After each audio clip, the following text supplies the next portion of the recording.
her antics in the Wakeful, but convinced she's the best. Sailed by Aristia against the pattern. Should have finished with Amphitrite at least before those. Gets the nose roll on to help. She'll be strong at the trip. Just hope she can relax early. It just needs to settle. We all know that. Amphitrite, a clear danger. Aristia, Collectibles, are purple. All in the game. Okay, there's a chorus of Amphitrite selections. Back into $3.30. She will run favourite in the Oaks for 2018. She is really, really solid now, so I expect maybe not going to be able to get that price much longer. Very Elegant was into $4.60. She's now just ticking out back to what she started with this morning at $5, but there's enough support to suggest she's going to run really well. Aristia just out to $5.50, but again has her supporters, and Zaperla at double figures. Rock. Signal, and they're racing in the Oaks. Graceful Glamour on the inside, jumped away quickly. Clark wants the front and found it immediately from Aristia. Pushing up as Maracaibo, and also not far away as Zaperla. Miners Miss next the inside as they leave the straight. Quafila 3 deep from Amphitrite. 2 lengths Miss Moana, exclusively ours. Lacidi Collectible Scamper is slotting in one off the fence. Sizzle Me the rails. Very Elegant second last and wants to get their head up. And at the end is Dark Confidant heading towards the riverside. Then Sizzle Me, Very Elegant kept that head up on the inside, just not racing that tractably at the moment. And Dark Confidant is at the end of the field. 1500 out, and Graceful Glamour leads by 2 lengths Maracaibo. Spot the speed at least 8. Miss Moana 3 deep around her. Scamper on the fence, then Collectible, Lacidi. Very Elegant third to last, and then came Sizzle Me. 2 further back is Dark Confidant. 1200 metres out, Graceful Glamour looks to slacken it off here. From on the outside, Maracaibo. 1 1/4 Miners Miss third, followed by Aristia. Zaperla 5th on the fence, followed by Quafila. Amphitrite the outside of Exclusively Ours as they reach the 900 marker. 2 lengths to Scamper Collectible. Miss Moana 3 deep, 2/3 down the field. About 2 lengths Lacidi, then Sizzle Me. Very Elegant tucked away on the inside, and Dark Confidant is last of all in the Oaks. 700 to go. Graceful Glamour with Maracaibo. Then Miners Miss. Aristia about 3 off the lead up to the turn.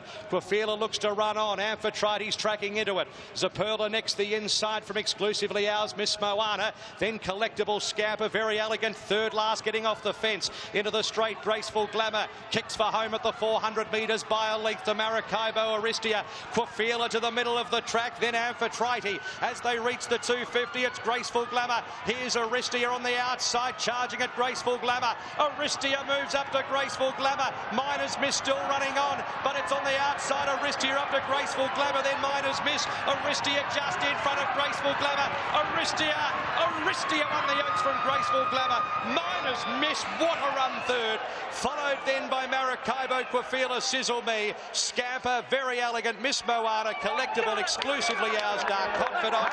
Then a long gap to Zaperla, Lacidi, and she didn't stay. Amphitrite's finished last of all. The 160th Kennedy Oaks goes the way of Aristia, who becomes the 36th filly to win the Wakeful Stakes on the Saturday, then back up and win the Oaks on the Thursday. It's a first win in the Kennedy Oaks to Ellerton Zara Racing, Matt Ellerton and Simon Zara, and also for their jockey Damien Lane. She's outstayed Graceful Glamour, who was brave on speed, Mark Noonan and Tim Clark. And third has gone to the Bolter number 14, Miners Miss, for Paddy Payne and Michelle Payne, the father-daughter combination. Fourth the way of the 9, Maracaibo, Trent Button. Distance trainers, but you know, we prove we can do it, and we get the right horses and the right back, and we can do it. $80,000 purchase with the First Light boys, who are just beside themselves. They bring a lot of people into racing, so that's a good story, Matty. Yeah, it is. It's a big group of happy owners, and They was able to get the job done. Yeah, it was chalk and cheese, wasn't it, compared to the Derby only a few days ago, where it was a real test of endurance and stamina. This wasn't that, but Shane's point's valid, that you still had to knuckle down, and the winner did just that, and had a great will to win, I thought. Yeah, had to see it. I think Shane just got the trip, and I've got Simon Zara's words ringing in my ears that they probably wanted a slowly run race in order for her to run the trip out. And this time last year, I thought, what a high-rating Oaks this could be, and it turned out to be okay. I've got some reservations here, whether or not they'll be successful at the pointy end against older horses, some of these? Well, job done, isn't it, for this filly, Group 2, Group 1 winner. When we saw Paddy Payne's filly there, ridden by Michelle, the Evoca maiden winner, you know, she really stuck it on, stuck out well for third there. Nothing got from the back really into the race, did they? They didn't come from the back, and that was due to the sectionals early. Very Elegant for all she's done wrong, she's probably still run creditable and a similar run to a Wakeful run on Saturday. She's the filly that I've always liked, and she's the one I'd like to take home without any disrespect to the first few over the line.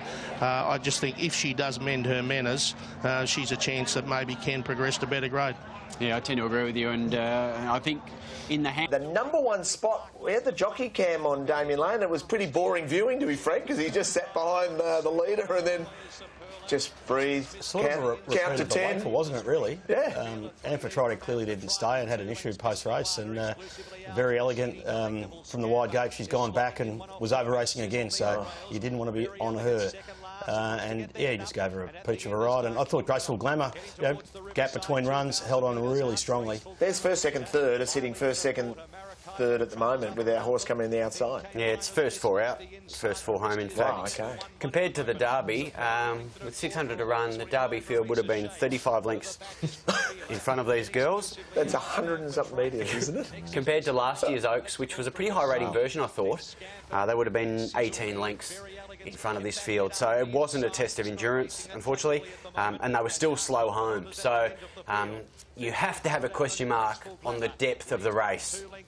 Who's the best filly out of this, Mike? Who would you be one that you'd be following in the future? The winner? No, I'd still have Very Elegant on my side. I think these races just came around too soon for her. She needs a break, and round 7. Yeah, look, she's a nuffy, but there's so much cross next to her, have you? Oh, God, no. Oh, no. I think she'll end up the best horse by a fair way. I'll back Weary to get her right. But she can run the times, whereas some of these other horses obviously Well, considering when she raced at Flemington first up, Weary said there was nothing of her. You know, he's done a good job to get her to run 7th in an Oaks. It's interesting to see for this... Getting a... With Simon Zara. I'll get to that in a minute, because Richo's just ambushed me. Hang on. Did you miss a column? Sorry, you meant to blend them across. So none of these horses came home above class average the last 600 or Group 1 standards. So Ristia wins an Oaks and gets a question. And Midas Miss gets a cross for running third at 100 to 1. 100 to 1 at about their 4th start. In fairness, the owners are too concerned. They've got the money in the account, so... It was a fabulous winner to Vocaletti. Has to be said. Amphitrite, forgive file. She'll make a very nice filly, as will Very Elegant. They'll get her right. Aristia will certainly be a good second-level horse, hopefully. 16s into 10 have come for Sosie Bon again. Who would have thought? Warranty, 11 out to 13. And Orman, around that sort of 14, 15 mark, is sort of holding its price okay there. But very difficult race, this race 4. At the moment, probably the best back to win is number 4, Dreamforce. Has them, and away they go. A beautiful line as well. Spectroscope is going to drop back to the end with Warranty. Good Project out quickly with Dream Force, and also showing speed is Parast, and there's Dollar for Dollar from that wide draw charging over, and they get away from Lope de Capio in the first 200 metres or so, followed by Classic Uniform. 3 further back is Ullman, 2 lengths Widgie Turf, Sosie Bon, followed by Mr. Sneaky Age of Fire. Spectroscope is third to last as they settle down and head towards the 850. Well back in the field then is Torgerson, and at the back of the field is Warranty. So the leader is Dream Force with Dollar for Dollar. They tear off 2 lengths Good Project, followed by Parast. 3 lengths away Lope de Capio, Classic Uniform. Further back is Ullman on the outside of Mr. Sneaky from Widgie Turf, Spectroscope, and Sosie Bon spots the lead about 8 to 10 from Torgerson well back, and they were followed by Age of Fire, and towards the end of the field is Warranty. Dollar for Dollar on the outside of Dream Force at the 350 from Good Project. Parast the outside. Mr. Sneaky is running on from Lope de Capio. Widgie Turf and Orman down the outside. It's Dream Force at the 200 metres in front by 3/4 Dollar for Dollar. Mr. Sneaky, Parast is lifting, and Widgie Turf the outside. Dream Force at the 100 in front of Parast and Widgie Turf. Dream Force stays them off. Dream Force beat Widgie Turf. Parast. 4th Mr. Sneaky, followed by Dollar for Dollar, Sosie Bon, Lope de Capio, and behind those horses Ullman, then Spectroscope and Torgerson, Classic Uniform, Good Project. Then came Age of Fire, and Warranty was at the end of the field. The Group 3 Dorucci Chatham Stakes has long been a good horses race, and I think a good horse has won it this year. Dream Force up on speed, setting what was a solid tempo and proving far too good. Couldn't be passed for John Thompson and Damien Lane, working across from the outside gate, holding off the great money spinner Widgie Turf, Patrick Kane and Michael D. just a ripper, isn't he? He tries his little butt off. He just found one better, and that was Dreamforce, who was right there. It's hard to lead at Flemington by the last day. Yeah, not much more to add. I mean, Widgie Turf is a good horse. His problem is Dreamforce is better. Look, I was a bit not much better. Not much better. That's an outstanding win. He's rolled along with company at 46.7 first 800. You know how many horses lead and win at Flemington rolling sub 47 first 800? I don't know either, but not many. Did he run the sprint out of the horses that were chasing him? Because he'd gone out that quickly. They just couldn't get home because they're outside of their comfort zone. Yeah. Other than Widgie Turf, who was, he's just so honest. This horse just lays in a touch towards the end, but the winner's so brave. Yeah, good athletes continue. Read a report where John Thompson thought he might even think about the railway in Perth, or put him out and worry about the autumn. Yeah, he was scratched from the Group 1 last week, I think, wasn't he? So whether this was a plan, they say, no, we'll keep him at 1400. If it was a plan, it was a good one. And they've got him peaking third up here, and he's got that lovely racing style, and he fights them off. So, geez, he's a good little horse, this second horse, Widgie Turf. Have a look at his record. It's amazing. He's just genuine, honest. His consistency is second to none. He carries weights, and he's an absolute beauty, Widgie Turf. Mr. Sneaky run fourth there. He seemed to have his chance. Paras was back to 1400 after not running the tough mile last time, and couldn't really say much about the rest. All honours with the winner, and I think he still may have. And Stephen could be right on the money because Jamay is $3. Now, this race at 7:30 this morning looked completely different. Since then, we've had the scratchings of Midterm, Wall of Fire, and now Lord Fandango. So, as a result, let's just recap. Let's take a look at what the market is now. Jamay, as I mentioned, is your favourite at $3. Gallic Chieftain now into second favourite at $6. LeBron 7. Miss Admiration's come down to 10. Mega Blast is a bit of a watch for us at longer odds. Got to 9.50, but back out to 11. Casterton 12. Northwest Passage at 12. And also Sully is at $13. So it's changed dramatically with Jane to $8.50. Sully's come into 10. Miss Admiration holding its price okay at 11. 2,600 metres and they're racing. LeBron from barrier number 3 jumped away well with Sully. Northwest Passage is also pushing up on the outside, wanting a piece of the action. Not far away, Gallic Chieftain on the rails from Red Alto. Miss Admiration's forcing up as well. She's got to 4th. Then came behind those horses Casterton, Jarme, Mega Blast, Ormito, and 2 lengths away Sir Isaac Newton. So they leave the Masters last of all. It hasn't been run that hard as they reach the 1100 metres. Northwest Passage by just on a length Miss Admiration. They were followed in third by Gallic Chieftain from Sully at the 1000. Jarme on the inside of LeBron. 2 lengths Ormito, Red Alto, and they were followed by Sir Isaac Newton, who's pulled pretty hard, then Casterton, and at the end is Mega Blast. 800 metres out. Northwest Passage being rated to a nicety. 3/4 of a length Miss Admiration. Then Sully, who's about to ease out 3 deep. Gallic Chieftain the inside. LeBron out wider. Jarme and the blue jacket about to get going. 4 or 5 off the lead from Ormito. Then Red Alto. Mega Blast to the outside from Sir Isaac Newton. Around the turn at the 450. Northwest Passage sprints up by a length and a half. Miss Admiration. Jarme's got the run from Gallic Chieftain. Then LeBron and Casterton down the outside. Northwest Passage is wayward. Sully moves up on the outside of Jarme. They're stride for stride at the 200. It's Jarme about a half length in front of Sully and Casterton. Sully lifting. Sully takes Jarme with 100 to go. Sully, Jarme's fighting back. Jarme up the canvas and Sully, they hit it. Jarme's won it from Sully. LeBron, 4th Casterton, then Sir Isaac Newton, Mega Blast behind them. Ormito, Northwest Passage, Red Alto, Miss Admiration, Gallic Chieftain in a grandstand, Queen Elizabeth. The 65th running of the Group 3 Queen Elizabeth Stakes goes to Jarme, Mark Zara for the Lindsay Park operation, David Hayes, Ben Hayes and Tom Dabinick. I thought it was almost going to be a repeat of what happened when narrowly beaten in the Bart Cummings, but he's been able to rally on strong and deny Sully for Trent Bussetton and Natalie Young. Regan Bayliss in the saddle, and third has gone the way of one Libran. Chris Waller, Ryan Moore ahead of number 6, which was Casterton, Chris Waller and Corey Brown Hutch. Stablemate is significantly better than him. Name? Muntaha. Significantly better than him when he arrived in Australia. So I reckon the little bit of the Hoff Hall of Fame magic from David Hayes, Muntaha will be... Bit of speed in his legs, yeah. Yeah, I think he'll be beating Jamay. What about Sully here? Laying in and then straightening up. David thought he was gone. Ben started to believe. Libran runs really well. Sir Isaac Newton, well, there's a frustration. What race could he win? Bit of very elegant about him, but whereas she could learn, he can't learn. No. He's like the 40-year-old. You just give up and teach the kids.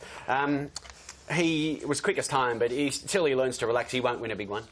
Libran's had a good campaign, but just can't win. Casterton, what do we do with Casterton? Lovely neck of the woods. It's my next roster, I think. He'll be covering the Racing.com. Looking forward to that one. Are we doing ticks and... Yeah, Jamay's a tick, I think. Sully was good. Pulled up lame, actually, so a really good effort. Libran, good again. Mega Blast would love some rain. Jamay, I really hope they could have got this horse into the Melbourne Cup. Watch this finish when Sully, a bit messy there, and then Sully comes up and looks the winner. He does. He's all over the place, Sully. The saddle slipped back on him, and I don't know whether that had part of him running around, and I think he may have pulled up a bit sore. Lane, yeah. But look, Jamay has got the right form. Well, he had the right form, the Bart Cummings form and the Hoffman form, and he was so tough. He deserved that. Yeah, he did. He's been very consistent throughout this whole preparation, and he was probably unlucky not to get into a Melbourne Cup, wasn't he, after just getting narrowly beaten by Avilius, but they've certainly got their sights set on next year's Melbourne Cup. It doesn't get much harder than this. We can fit 8 runners on our first page of odds. Take a look at the top 7 in the market. It's $7.50 the field, and there's hardly anything between the top 7 in the market. We've got 3 runners at $7.50. That's She's Dashing, Temple of Bell, and now Miss Siska, which is a big mover there. Aqua Divina is at $8.50. Our Libretto $8.50. Sabiku 7 out to 9. Canedna is 14 down to $9.50. So just $2 separating the top 7 in the market.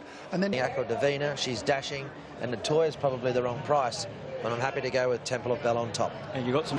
And they're racing. Silent Roar from Barrier 1, one of the best to begin. And also pushing up is Aloysia today, and Key Latte, Miss Siska, Lover Lover behind those with Extine. And next in the field is Temple of Bell. So it's Aloysia and Silent Roar together. Silent Roar is going to boot up on the inside and lead Aloysia. Extine from the deeps on the improved, then Miss Siska and Key Latte, followed by Canedna. They were followed by Lover Lover. Next in the field is Our Libretto and Temple of Bell as they search their way to... Silent Roar is the leader, heading past the 1,300 metres, 3/4 of a length to Extine, 2 lengths Aloysia. Gets the set now on the outside of Key Latte, a length Miss Siska. Further back in the field then Canedna, Lover Lover. A gap in the field, Our Libretto, Temple of Bell, She's Dashing. And then came Aqua Divina. Towards the back is All Too Soon, Savvy Cope, and further back Natoya. Will Leisure is last of all. 900 metres to go in the matriarch, and the leader is Silent Roar. Tried to slow it down from Extine the outside, a length and a half Aloysia. Key Latte fourth on the fence from Miss Siska, and then came Canedna.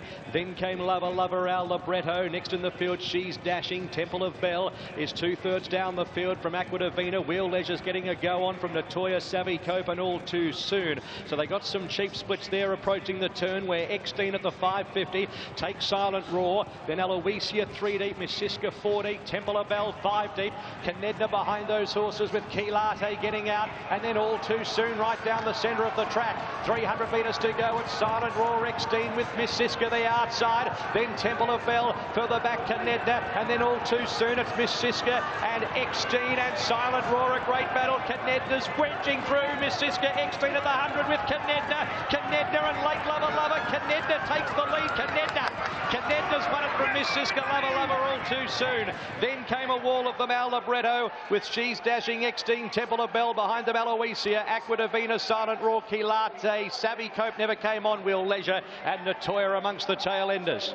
Canedna's been able to turn her form around and give Darren Weir and Johnny Allen yet another winner during the Melbourne Cup Carnival. Great to see her back, and her owners are certainly loving it. They're roaring long and hard. Canedna gets the prize, 10.73.30 over Miss Siska, who battled hard, 2.60.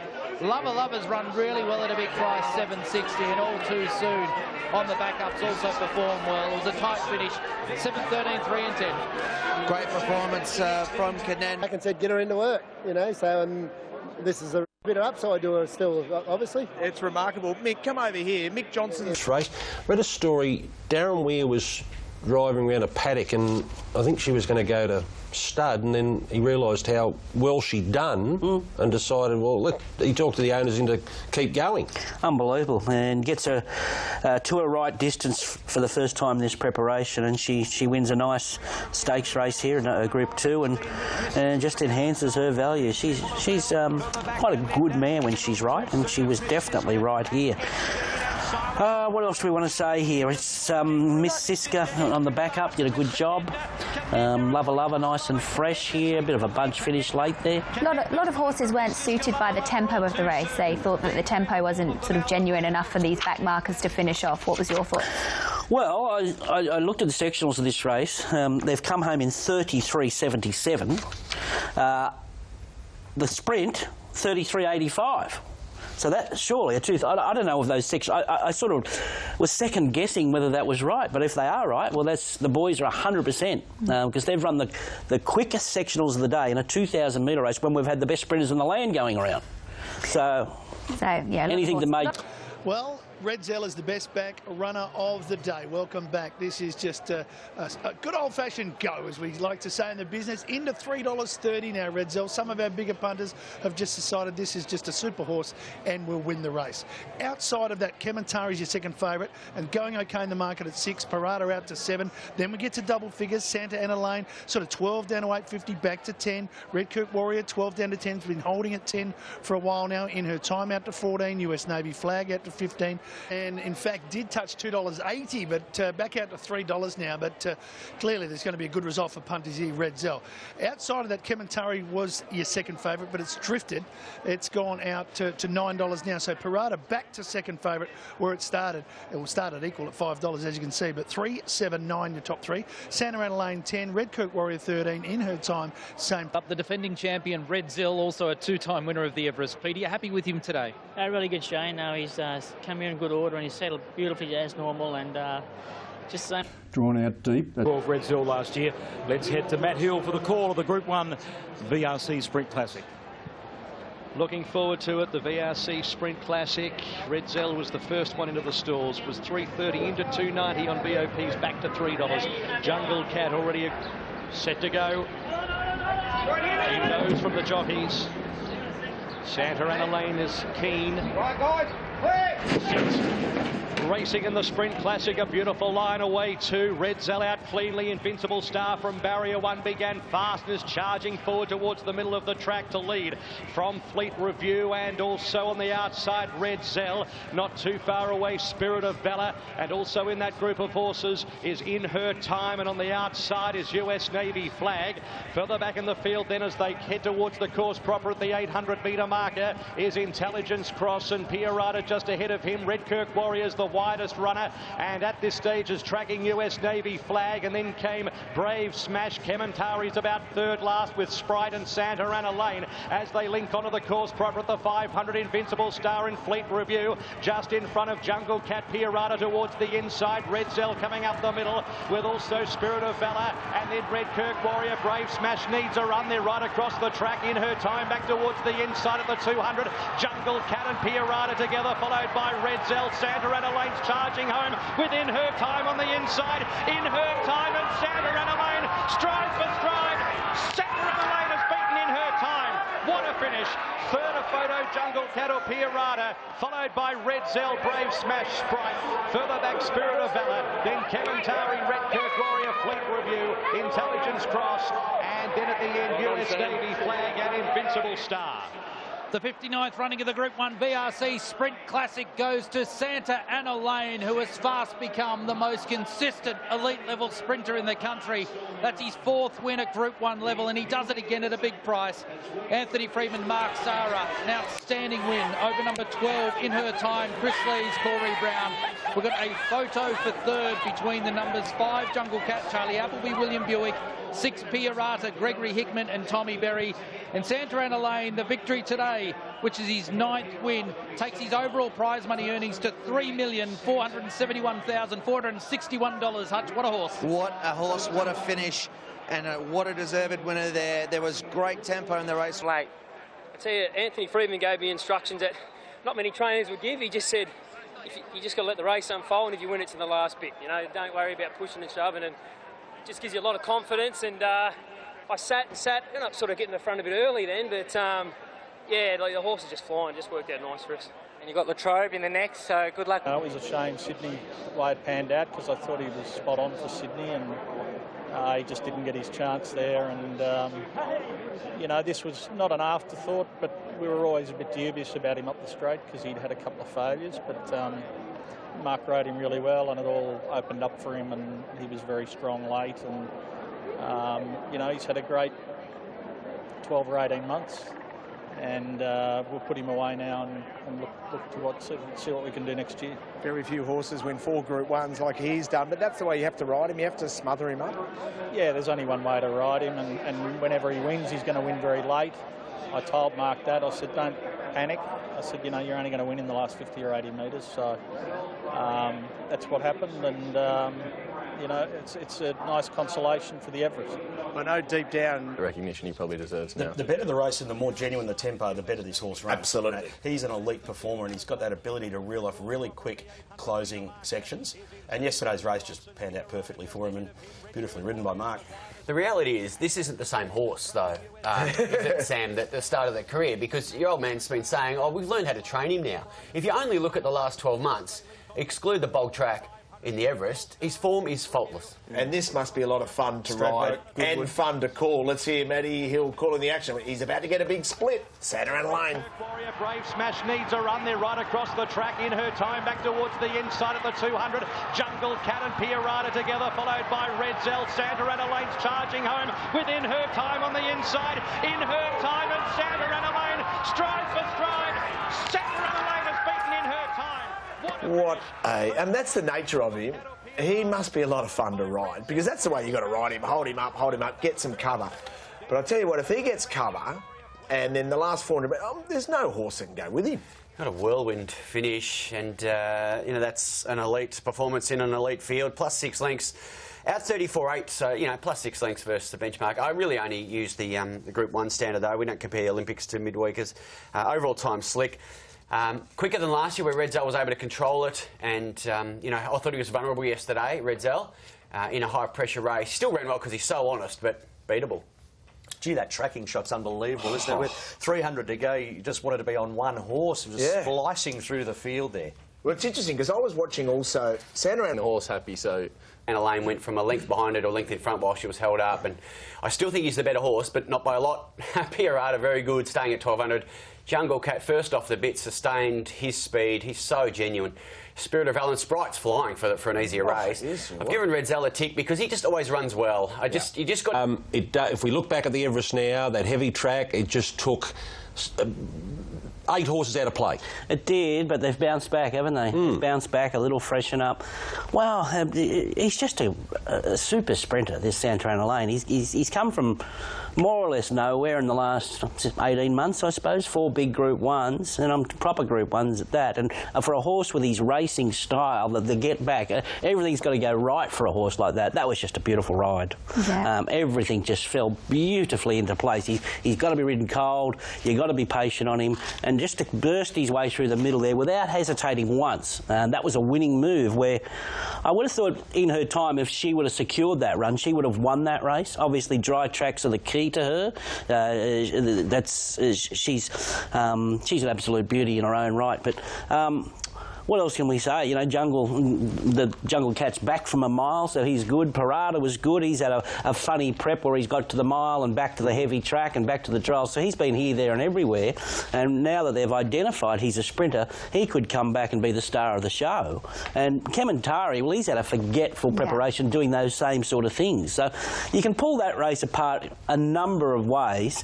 But all in all, he keeps delivering the goods, this Santa Ana Lane. He does, absolutely. I loved I have a choice. What's our thoughts on Red Zell?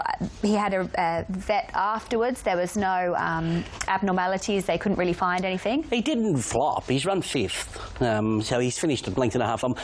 My theory with Red Zell is he likes control. There was a lot of pressure in that race. You know, they went out very, very hard. To the eye they did. I haven't sort of studied the sectionals yet, but I'm sure they went out a lot harder than we thought. And that just takes him out of his stalk, slow up, sprint, put him away.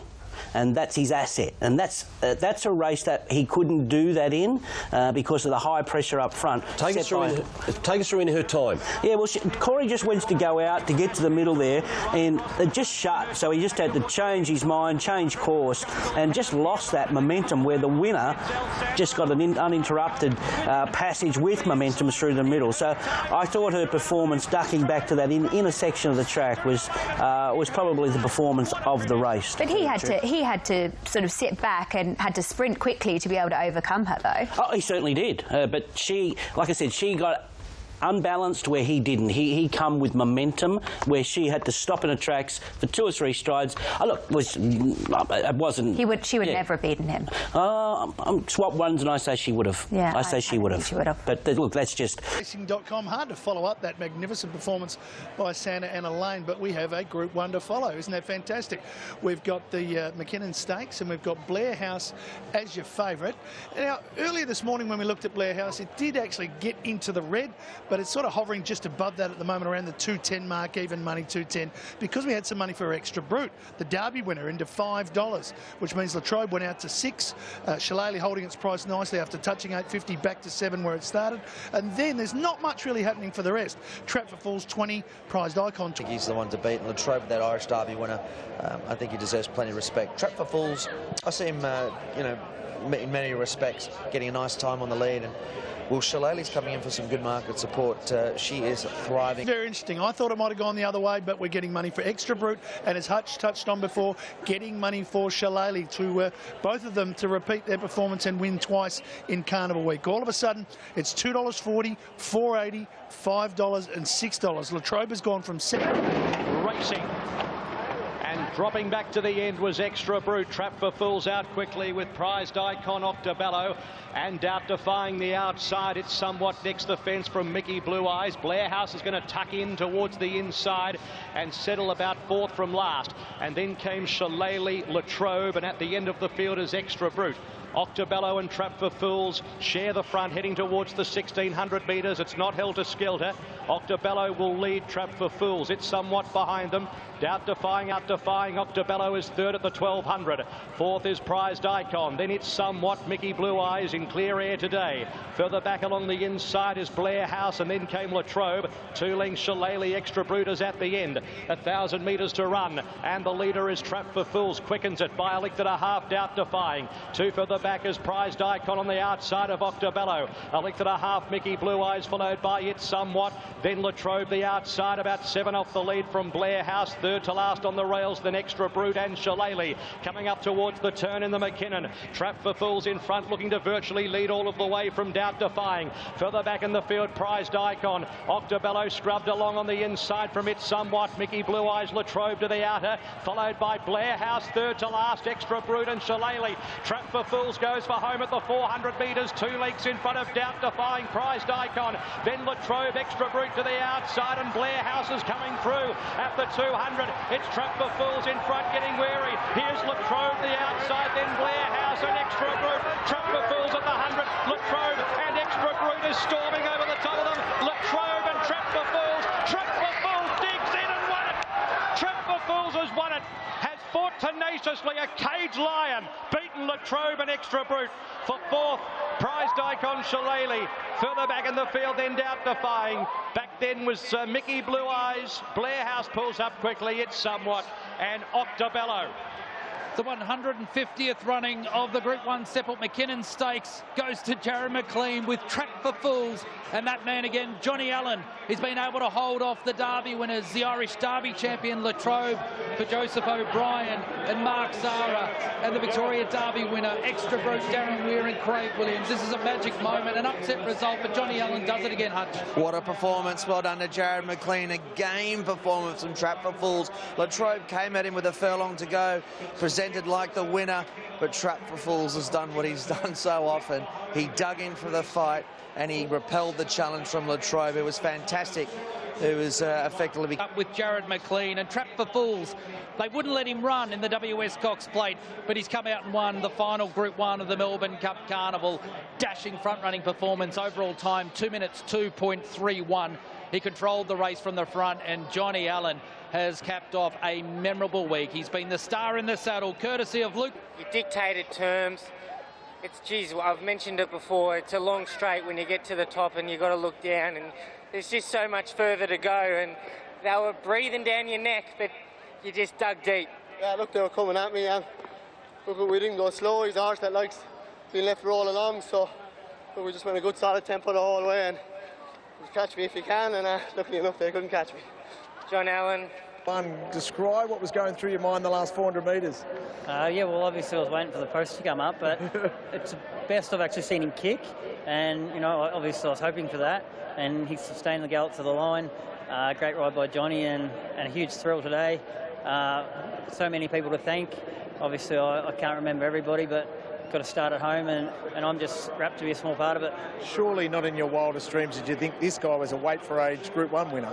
No, not at all. And in my thank yous, I just forgot probably the main. 500 to the 2,000 yesterday. What did he do in the intervening period? Yeah, we sort of our model at Darren Weir's is we sort of load all horses up early in the week and go away to a country remote track somewhere and gallop. And so he went to Terang on Monday and he had his gallop, and yeah, it worked really well, and then they just sort of tick over at the beach between gallop and race day. Are you disappointed that you were denied a start in a Cox Plate, given he's just won a Group 1, McKinnon, he crossed the line with Young Star prior to that? That's the end of my question. Probably more disappointed just the way the 24 hours unfolded. Like, you know, I was a little bit reserved about paying up, but then, you know, we've sort of suggested to accept and have a look, and I would have preferred a decision before the actual embarrassment of being balloted. But Jeff Evans, the owner, he copped it really well, and as I said yesterday, things happen for reasons and you move on. Trap for Fools takes the lead, kicks clear, and here come the W off. I tell you what, it was a beautiful ride, wasn't it? I mean, statistically, how did it stack up? Yeah, good solid rolling clip, 126.8, first 1400, so about 10 lengths quicker than the earlier race with Etymology and co in it, and about 18, 19 lengths faster than the walk, trot and canter that was the matriarch. So really well rated, but he was under pressure turning. You know, he was niggled turning for home, and you thought, oh, well, but he just kept on kicking. Look, it wasn't a vintage McKinnon, but the win itself was exceptional. I think it's about a $15 million short half head for the runner-up, though, Mike. Entire son of Camelot, who's taking all before him in Europe as a stallion. An Irish Derby winner. If he had been able to win a Southern Hemisphere weight for age Group 1, that Latrobe's worth some money. I mean, Camelot's on fire in the Northern Hemisphere, but it looked like Latrobe was just going to go straight by him. He had the momentum, but Johnny just kept a little bit in the locker for the last 100 metres, and again, he was really strong through the line, probably going as well as anything right on the line. That's it. An Extra Brute, terrific backing up. He's done a great job. Missed the start as well, 2 lengths. He's a serious He's going to be a mighty horse in the autumn, isn't he? Extra Brute. I mean, he's come back from the Derby trip, really competitive against the open age, over 2,000 metres. Yeah. So the world's his oyster in the autumn. Mate, your first Group 1. I don't think it was a red-hot year, but I love this horse, Trap for Fools. Latrobe, a big tick for his Oz debut. 2000's not right in his wheelhouse from what we know as well. Extra Brute came off a high... etc. Cox Plate, and here he is winning a $2 million weight for age race. Back in distance here from the Moonee Valley Cup. Look, he's got style, and by geez, he was a 20 to 1 on chance when he loomed up there. The Latrobe, you would have thought he was the better stayer, but geez, he dug in, had a go, Trap for Fools, and proved all the knockers wrong, as we'd say. Oh, geez, I must say, I thought that this McKinnon would work, you know, with the new timing of it. I don't want to be, you know, nasty, but that was terrible, that race. That was terrible. Considering, you know, there's $2 million up for grabs. We couldn't get any of the Cox Plate runners there. The timing's perfect for those Cox Plate horses to run in it. And we end up with a field like that. I know we had a couple of 3-year-olds there, but I'd have to say very, very disappointing. I don't know whether they give it another couple of years where it was, but that was a very disappointing, considering the stakes. Well, they were able to attract an Irish Derby winner. Yeah. I think the only thing lacking was that Cox Plate backup, because you did have 2 Group 1 winners from Saturday, your Derby winner and and the Mayor's Group 1 winner, but the Irish Derby winner and a Group 1 horse in Blair House.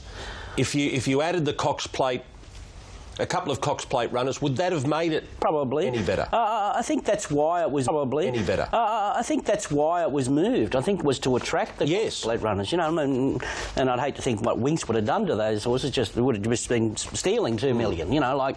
But maybe, I don't know. Would you think that maybe those horses that can't stay the Derby, the 3-year-olds, could target that as a 2,000-metre race? Would that be more logical? I think they wanted that. You know, and. Look, the second favourite in between the two at around the $5.50 mark. It's sort of a race where they're sort of coming and going on a few here. Chamois Road all of a sudden is just out the door. It's headed towards double figures. It's 9. Now, Rich Charm is headed towards double figures as well, but it has an army of supporters, punters that have backed it in the past, so it's... Set.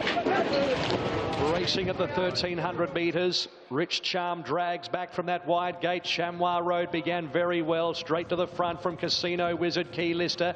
Cool Passion next. Illustrious Lad on the improve out wider from Miss Rock. First among equals.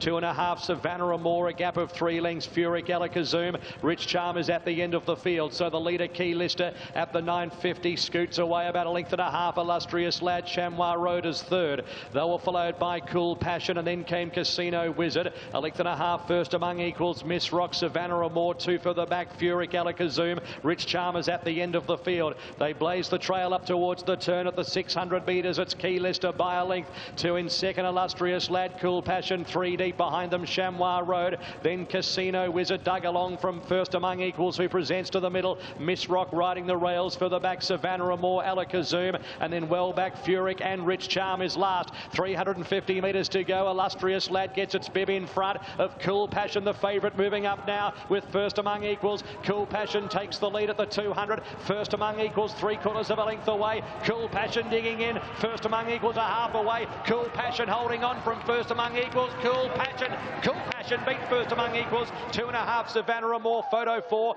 Illustrious Lad or Chamois Road. Then Furic, Rich Charm, Casino Wizard, Key Lister, Alakazum, and a gap to Miss Rock. Disappointing at the end.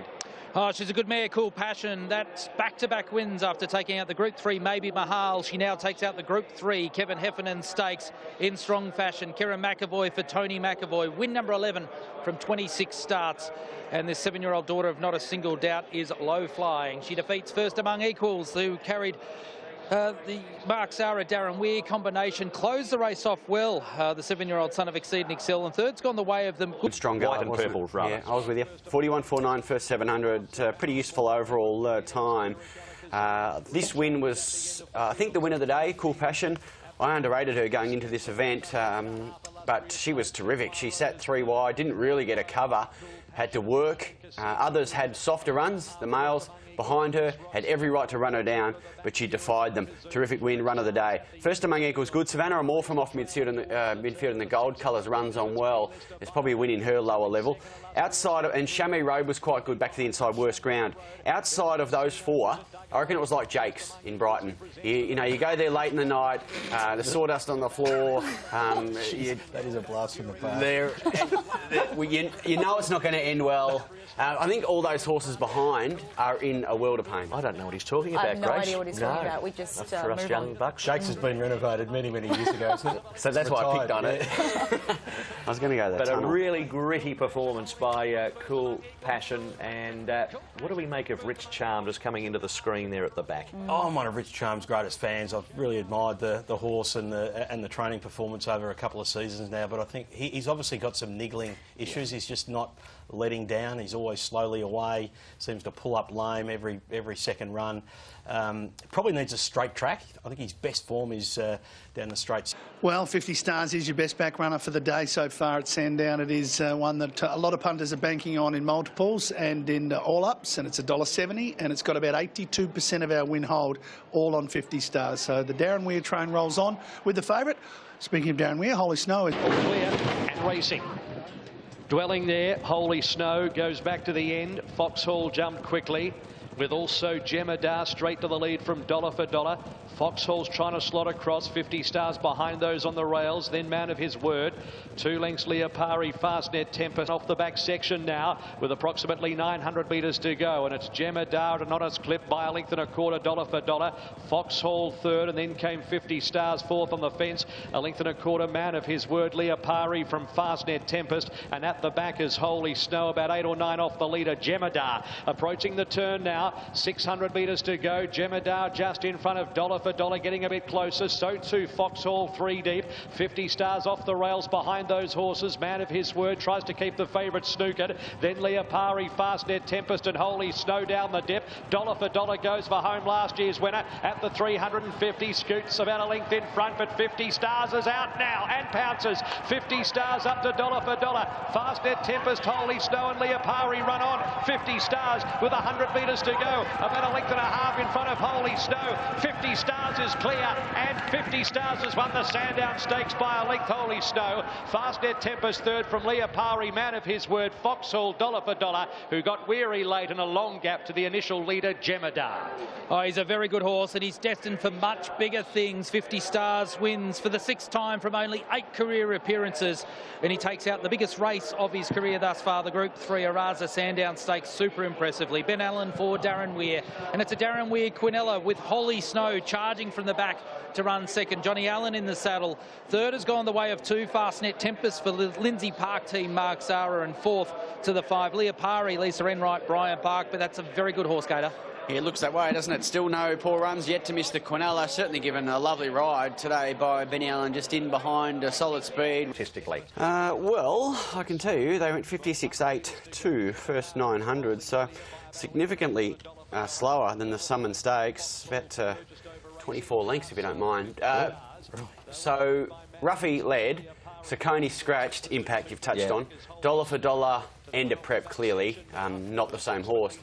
Yeah, 50 Stars just got into a great spot, and I think Steve Arnold made a fabulous point on racing.com yesterday. Big shock, because he's a guru. But Benny Allen jumped and didn't cross the rail.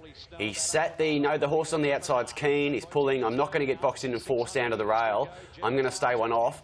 There's 100 to 1 pop leading me, so I don't want to get behind it. I'm going to get behind Dollar for Dollar, who's been Group 1 competitive. And for a split second there, he thinks about edging out, and he goes, no, Dollar for Dollar's going to take me a fair way, so I'm going to follow it. Gets the run through, wins in good style, still yet to miss the Quinella. Good horse. And the acceleration, a really good turn of foot here, and then dogged at the end. There were some closes, including Holy Snow, who you liked pre-race, Gator, but it's a bit of class to this horse, Mike. He's building a really impressive record, isn't he? I mean, he put them away quickly yesterday. It was a terrific ride. I just question which level can this horse ultimately get to. He seems like he's got sort of Group 2, Group 3 ability in him. I'm not sure he can go to the highest level, but he's been so well placed by Weary to this point. Well, it's an interesting point you make, because Dollar for Dollar won this race 12 months ago, and that's Dollar for Dollar with 54, 5 kilos more yesterday. Ben Allen, very good in a finish, very strong for a young man. Straight after he was able to win this race, I think he was elevated to second favourite in markets for the Group 1 Railway Stakes, but it was only shortly after that that the decision was made by Connections and Darren Weir not to send this horse over to Perth. The plane to Perth leaves later tonight, and basically they thought the horse has done enough this preparation. The trip over there would probably be too taxing for him. He doesn't need to go at this stage. He's got so much upside. The decision's been made to send him to the paddock and look to some of the nice races in the autumn. And also Tawiri has mentioned, you know, he's had a couple of big runs now, so it doesn't last forever, but he's in the right stable. Seabrook the Danger, Longleaf overs. OK, Ring and Ding Ding, the selection for Gator, the favourite, and Blaze, we talked about earlier today, we talked how it was just sort of holding its price nicely at $7.50, but all of a sudden it's out to double figures. Not a lot has changed at the top, with Ring a Ding Ding still the best back runner and still at $2.70. Not as well backed as 50 Stars in the previous race, we should note that. $3.60 now for Seabrook, Longleaf just at $8.50. Scottish. Ready at the mile. And they're racing. Pretty good line as well. Good and Fast goes back towards the end early with Due to Pass and also Sid's Coin. Seabrook, the filly, jumped well with Predecessor and Scottish Rogue, and not too far away as Longleaf and Igniter. Zutori the inside from Secret Blaze and Ring a Ding Ding between horses. Due to Pass is making up ground. The bolter on the inside from Sid's Coin, followed by Achieve Victory. Good and Fast is at the end of the field. Pressing on here for McAvoy. Scottish Rogue goes to the lead from Predecessor and Seabrook. A length and a half away, Longleaf in 4. Then came Zutori, 5th, the inside from Igniter. A length and a half, Secret Blaze and Due to Pass, and then Sid's Coin and Ring a Ding Ding. Achieve Victory second last, and Good and Fast is at the end of the field. Off the back section at the 900, Scottish Rogue, 3/4 of a length, Seabrook. A length and a half, Predecessor, 3rd, the inside of Longleaf at the 800. 2 further back in the field, Igniter and Zutori. Then Sid's Coin, Secret Blaze. They're getting going together, followed by Ring a Ding Ding with a couple of backs to follow from Due to Pass as they pack well back in the field. Good and Fast and Achieve Victory. Around the turn at the 500, Scottish Rogue just in front of Seabrook. They were followed by Longleaf the outside. Further back is Zutori, Secret Blaze, Sid's Coin to the outside with Ring a Ding Ding. At the 400, Scottish Rogue with a kick with Seabrook. Then Longleaf, Secret Blaze and Ring a Ding Ding is launching down the outside now. Seabrook just in front with Longleaf, Scottish Rogue. Ring a Ding Ding is winding up from Predecessor. Seabrook at the 100, Longleaf. Ring a Ding Ding coming at Seabrook. Ring a Ding Ding over the top. The Sandown King today. Ring a Ding Ding won it from Seabrook and Longleaf. They were followed by Zutori, Good and Fast, prominent with also Secret Blaze, Predecessor. Then Due to Pass, Sid's Coin behind them, Igniter. Getting tired, Scottish Rogue, and Achieve Victory at the tail of the field. Darren Weir wins his second Sandown Guineas with Ring-a-Ding-Ding finishing over the top of his rivals. Johnny Allen in the saddle. What a marvellous spring carnival Johnny Allen's had, particularly linking with the master trainer, and the 62nd running of this 1600 metre Group 2 feature at Sandown goes to Ring-a-Ding-Ding. That's now 4 wins from 12 starts, 2 wins in the space of a week, and he's proven too good for the Group 1 winner Seabrook, who was there to win the race. Damien Oliver and Mick Price just overwhelmed late in the piece. Longleaf's run terrifically well for the Lindsay Park team, Mark Zara. The first 3 were clear of the rest, but that was an outstanding win from off the speed, Gator. No doubt, 3 high-class 3-year-olds have run 1, 2, 3 here. The winner, Ring-a-Ding-Ding. Things couldn't have panned out a lot better off midfield. Looked to be steady pace early, and then when that leader crossed, they really rocked along. And that played into this horse's hands because he has a booming finish. He's got the finish of a good horse, a proper horse, and he unleashed it again today, right down the outside. Got into a good spot, didn't he, for him? I mean, he's still learning his craft. I mean, at Flemington, he was a long way back and launched an outstanding finale, sort of 6 lengths and change above the group average. Here, they've gone solidly 62.84 and run 137.48. Now, last year, so, okay, 5/100ths of a second quicker than last year, this field, off a slower first 1,000 metres. So a good sign relative to last year's race, which I thought had some class queries on it, with respect. This year, not so much. Seabrook's just run well in a Group 1 mares race against the elite mares. Longleaf's just run well in a Coolmore against our star 3-year-olds. So he's beaten a good field. He's done it with gusto and tremendous finale. Things panned out well here, Mike, didn't they? This is the key to the race. Yeah. He's just on the back of Sid's Coin there, so he's made up a lot of ground quickly without spending any petrol at all. So as they straighten up, he's probably 4 to 5 lengths off them, and he really hasn't started his run yet. And then once he got to the outside, you're pretty confident that he was going to run over the top of them. I think he's a fun horse to watch too, because you're right, Mikey. He was going to win from this point on, but he just had to get there. Is he a great horse to call, Matty? Because I sense in your voice the excitement, the build-up, and then the ring-a-ding-ding. There it is. Yeah, he's a lot of fun. 4 or 5 syllables? It just sounds fantastic. And you know, if that horse was a front runner either. Like, it's great that he's a back marker because you can sort of build up to the crescendo. And he winds up so you can draw out the ring-a-ding-ding. Seabrook was fantastic. Draw out the ring-a-ding-ding. Seabrook was fantastic. And Longleaf, the Coolmore form, it's just about the best form line you can have. Yeah, that's right, and they, they have about a length on the rest of the field. I think class-wise they were the 3, and look, that's the way it panned. And in the 3-year-old ranks, Ring-a-Ding-Ding with this big finish, he's done it again. He has, and you know he's done a great job. This horse, he seems to have been up forever. He was a horse that left here. You would have thought he probably nearly wants a break. He sort of lightened off a little bit and and Weir's just bang, bang, got him to really perform and hit the line. So I would expect after a break he could even come back a better horse in the autumn. There's no doubt about it.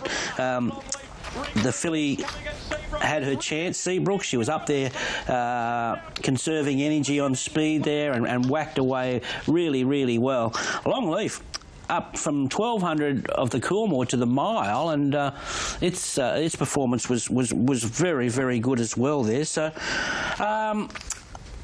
yeah, some nice horses there, but Ring-a-Ding-Ding, he just looks a nice horse for the future, doesn't he? Just continue to improve. I think it's... You've got to take your hat off for him to be... He was it the San Domenico he had his first up run? That's a long while ago. There wouldn't be too many horses that have gone that length. There would be no horses, would there, that have gone to the start, to the end of the spring? No. And he's had continuous racing all the time as well. The Taj Mahal for Gator. He hasn't got any friends with the Racing.com team. Shane's gone for Ventura Storm, Ben for Lord Fandango, Libran for BZ, and Matt our libretto. So they've gone for different selections, the team. And Peter 60 mark. Ventura Storm has come down again, so again punters thinking Ventura Storm is a genuine chance in this race. It's into $5.50 now, Ventura Storm. Dale Harold has held its price at that around the $6.50 mark, just went out then. Our libretto's gone out to $7 as well, so some more money coming for the top two. $7.50 LeBron, $7.50 Lord Fandango. Really nothing at all for Sir Isaac Newton. So Taj Mahal getting some late money just as I speak.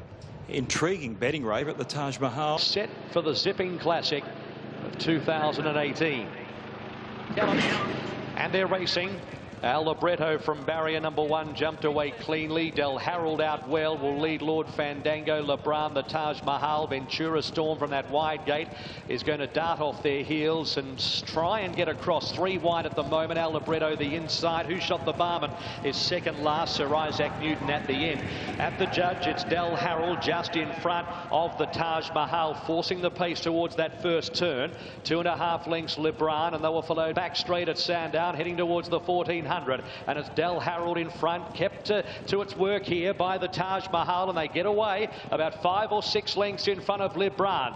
2 further back is Al Libretto, then Lord Fandango, Ventura Storm the outside of Who Shot the Barman, and a couple of lengths Sir Isaac Newton, who would spot the speed at least 15 now as they head towards the top corner of the track. 1100 to go.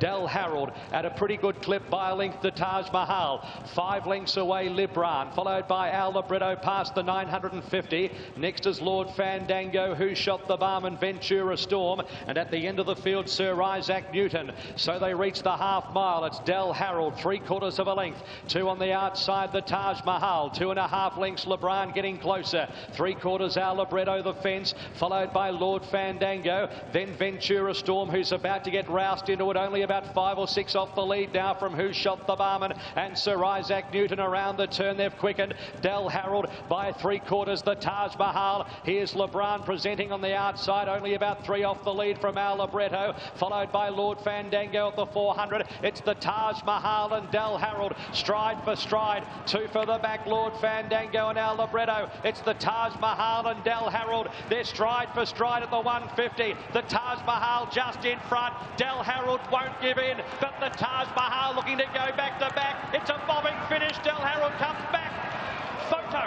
Photo finished the Taj Mahal or Del Harold. It's a head bobber. Then came fighting out third Al Libretto, Lord Fandango, followed by Ventura Storm, Sir Isaac Newton, Who Shot the Barman, and Lebran. What a fantastic finish to the Group 2 Zipping Classic. Nothing between them on the line. It may go the way of the 4, the Taj Mahal, and he'll do it and defend his title in the Group 2 Zipping Classic.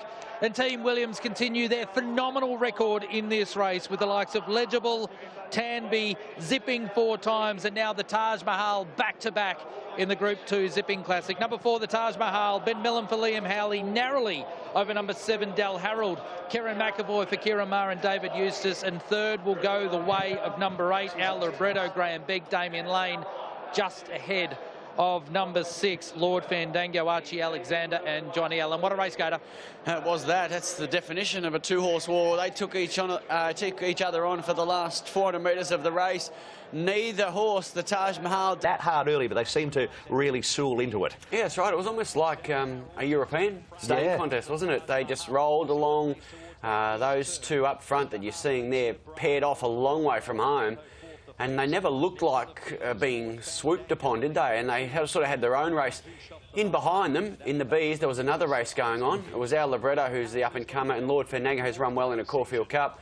They had a good battle for third and fourth in the seconds, but all the action was up front. You touched on the numbers. So first 1800, 156.17. Overall time 231.50. Now last year they were about a second and a half quicker, say 8 or 9 lengths, and the overall speed was much quicker, about sort of 9 lengths faster. But look, it was a great contest. The Taj Mahal goes back to back, and the will to win from these two up front was the real highlight.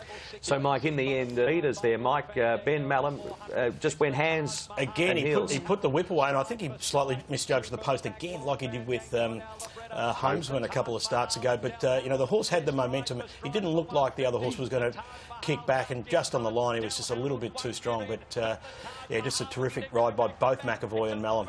And for a moment there, inside the 100, Del Harold looked to have the Taj Mahal on toast, but it was a gripping finish in the end, and we'll have a close-up shot of Ben Mallam here. There he goes, hands and heels, trying to stretch that neck out, and it was a real head bobber. Hard to know where the nose of the horse on the inside was in the end, but great go to the line. When both jockeys crossed the post.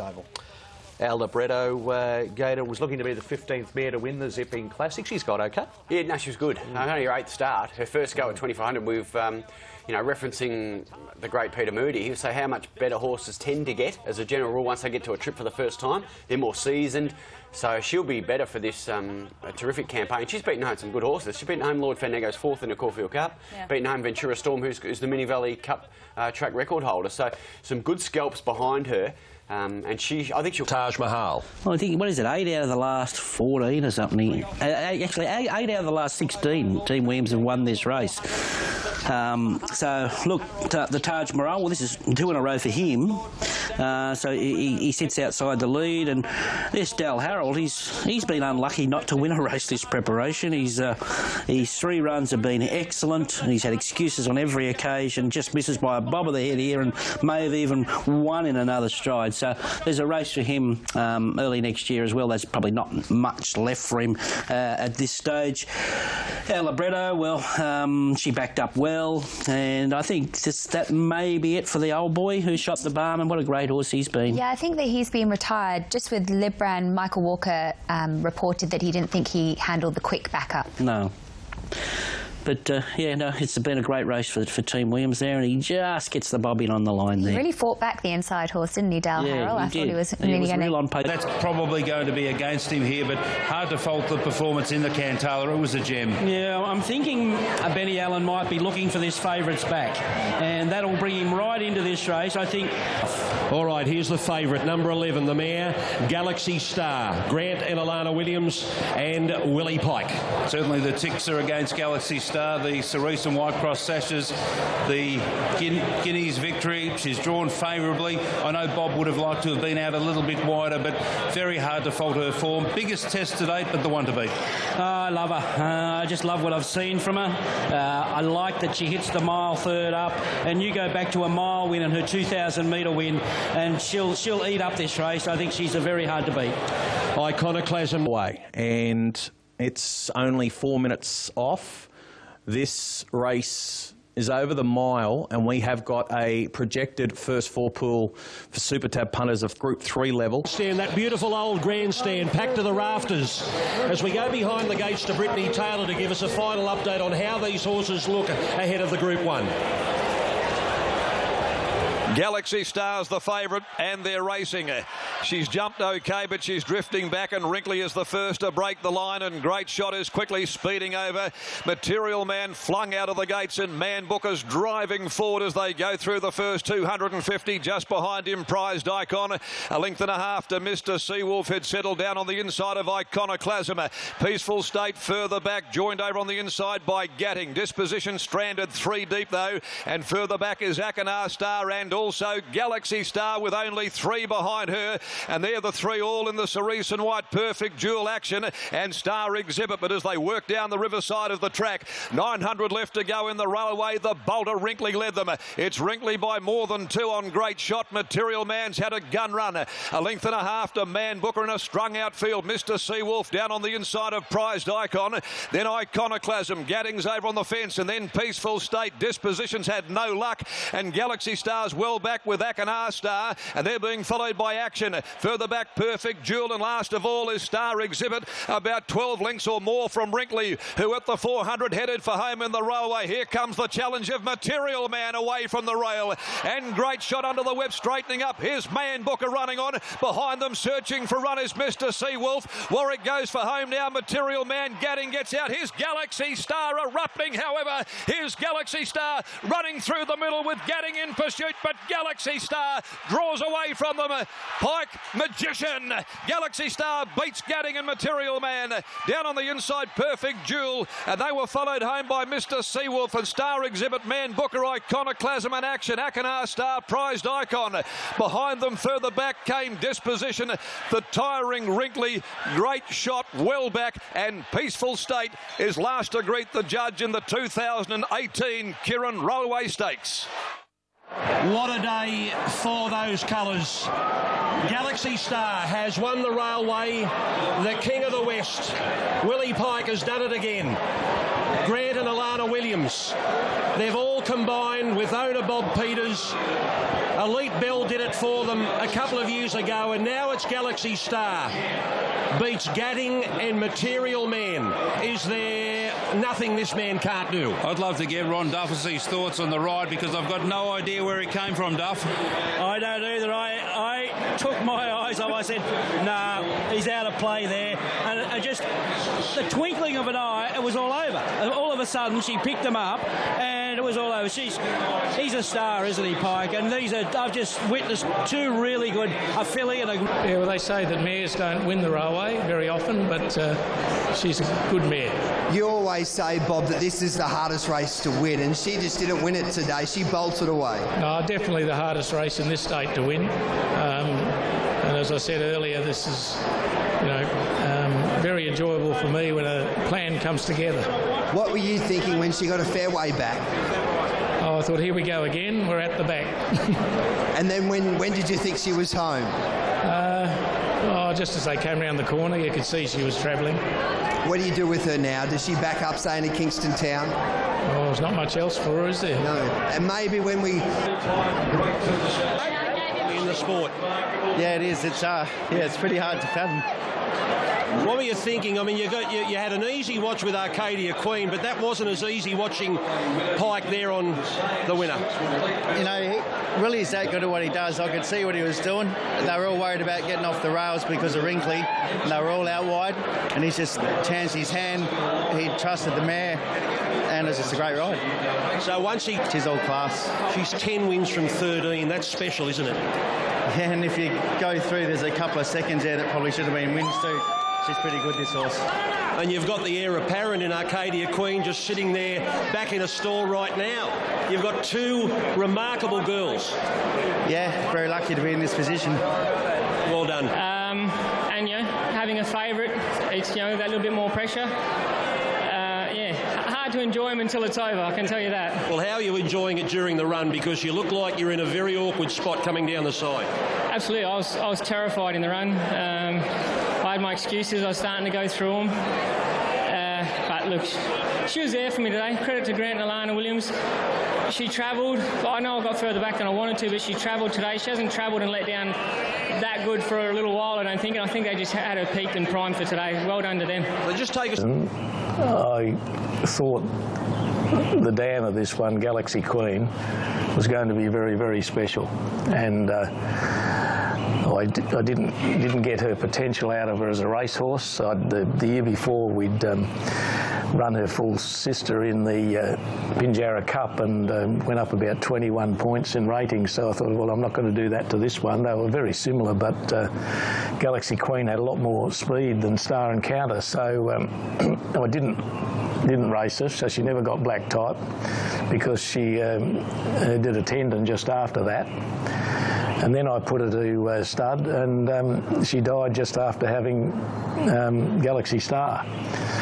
So I made the decision then that no matter what happened, I was going to look after this filly, and her whole life really was planned around probably this carnival. Amazing. Let's go back. Well, I know who at the 400 headed for home in the railway. Here comes the challenge of Material Man away from the rail, and great shot under the whip, straightening up. Here's Man Booker running on behind them, searching for runners. Mr. Seawolf. Warwick goes for home now. Material Man. Gadding gets out. Here's Galaxy Star erupting. However, here's Galaxy Star running through the middle with Gadding in pursuit, but Galaxy Star draws away from them. Pike Magician. Galaxy Star beats Gadding and Material Man. Down on the inside, Perfect Jewel, and they were followed home by Mr. Seawolf and Star Exhibit. Man Booker, Iconoclasm and Action. Well, what a win by Galaxy Star and a ride by Pike, and also we're just watching Bob's other runners there, and it's clear to point out how unlucky Perfect Jewel was, and Craig Newitt said as much. Yeah, and you have to say there was a few that had excuses, but she was she was still good. She was brilliant. He tried to give her a dig, didn't he? Because he did that in the previous races. They went a bit quick for her, then he relaxed her, and it was just so patient. That ride, what he did from the 800 home, he just, they all panicked in front of him. They left the fence, and it's a momentum ride that he never lost 1 second of momentum, Pike, and it was just pretty to watch. Wasn't it wonderful to see? Racing now in the Guineas, and Dulasaba fired out like a bullet for Lane from the inside, and the Sydney 3-year-old is going to lead them easily. She jumped out well, the fave Arcadia Queen. The Velvet King's going to stride over. Blackwood Rivers up running fourth as they'd settled down, travelling beautifully underneath him from the Velvet King. On the inside is the hot pot Arcadia Queen third. She's up much handier than normal. She's third. She's in the box seat. And then running fourth on the outside is Blackwood River, who came off the bridle at the 600. A length and a half to True Defender. Lady Cosmology was able to get across mid-race. A length and a half behind those. Then True Attraction looking to come around heels. Then Platoon and Fingermark, the stablemate.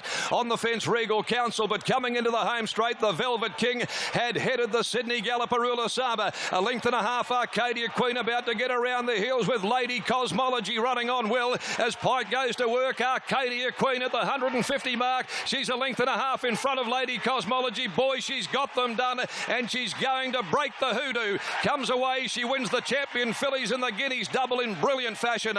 Arcadia Queen again from Lady Cosmology. Over towards the inside third, getting home, it's stablemate Flirtini. Right behind them, True Attraction, the Fagard. It was a demolition job by the fillies there. 1, 2, 3. Arcadia Queen beat Lady Cosmology and Flirtini. The fillies were far superior. And Bob, a piece of history, Champions Filly Guineas hadn't been done since 1959. That was worrying me during the week. That's a decent piece of history, isn't it? That's a long 1959. I'm trying to find the reason for winning the WA Guineas. Let's go to Mississippi Delta now, and this is, here's the Kingston Town Market. So, Galaxy Star 420, Trap for Fills 480, Arcadia Queen now $5. Immediately after the Guineas, Arcadia Queen was favourite, and that changed once the railway was run. Trap for Fills, of course, is here in Perth, back home. Material. We are 20 minutes out from the big Group 1 here in Perth, the $1 million Crown Perth Winterbottom Stakes, and our favourite at $2.50 is Vedora Duff. She's been favourite all the prints in the West, worth $1 million. And Vedora is trying to go back to back. Let's go into the mounting yard. Where's Cameron and Ron? Going to be all important. Let's get up to Darren McCauley. We're just about on start time, and we've only got a handful of runners out, Duff. Set. Racing in the Winterbottom. Belter jumped quickly from the inside. Vidora a little sluggishly away. Out very quickly is Ash Law, and also coming out running is Run Sun from the outside. He's going up there as well as Ash Law after the start. Durandell, Rebel King, and the 3-year-old Valor Road. He settled down on the inside ahead of Malibu Style, then Vidora. Prophet Street joins the South Aussie mare. A length Malaguira being followed by I'll Have a Bit, Enticing Star, Dainty Tess, and back last of all is Voodoo Lad. 700 left to go though. They come off the Riverside, and Carberry had the flying grey. Belter leading clearly. It's Belter here in the Winterbottom, 2 in front. The Victorian Run Sun second. Over on the fence, Rebel King is third. Then Ash Law, followed then by Durandell, camped out wide. He's looking for a run with a 3-year-old behind them. Valor Road, Vidora's back in heavy. Track pick as they set sail for the judge. Into the straight, Belter kick 2 clear. Ash Law down the outside, looming very quickly. And down the outside is Malaguira, and here's Enticing Star as well. Ash Law at the 150, Enticing Star joins it, and now joining in is Voodoo Lad. It's Voodoo Lad. Oliver draws the whip. Voodoo Lad grabbed them. Voodoo Lad gets home to win it. Voodoo Lad for Ollie. Beat Enticing Star, Malaguira. Valor Road close up. In behind them then came I'll Have a Bit, Ash Law, Malibu Style, and then came Prophet Street. Further back came Durandell, and then at the head of the others, Dainty Tess. Further back is Vidora, and then Belter, who stopped awfully quickly. Well back, Run Sun, and Rebel King is the last of them to greet the judge in the 2018 Winterbottom Stakes. He's finally won a Group 1 in the famous Sedgenhoe colours, Voodoo Lad, and the local boy, Damien Oliver. Before there was Pike, there was Ollie, and he's won the biggest sprint on his home track. DK Weir has won his first Winterbottom. Voodoo Lad beats Enticing Star. Number 2 goes into the frame. 13, Enticing Star, and 1, Malaguira, will be third. Yeah, brilliant victory. Settled last in the field of 14, Voodoo Lad. Circle moment this is. A Group 1, but your 115th Group 1, but to do it back on home turf, does that make it just that little bit more special?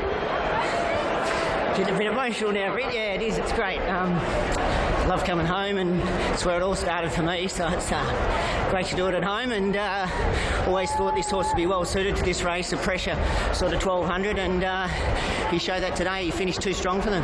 We gave you the visitors draw for a homeboy coming back home, but how did you overcome that today? Yeah, look, it probably just forced our hand to ride him cold as he likes to be ridden. And coming to the turn, I was following the right horse, that Enticing Star, Malaguira, in front of us, and was able to peel off their back, and this horse has got a great finish on him when you can switch him off and produce him late. You learn your trade. Is this moment? Yeah, it's great. I look over the back of that little Sandown track, and I trotted hundreds of horses around that track, and it's always nice to come home and to do it in front of family and my mum, and it's really great. I'm sure there's some special... Damien Oliver more emotional, apart from that moment after winning the Melbourne Cup on Media Puzzle, but that is as emotional as Damien has ever been after any victory.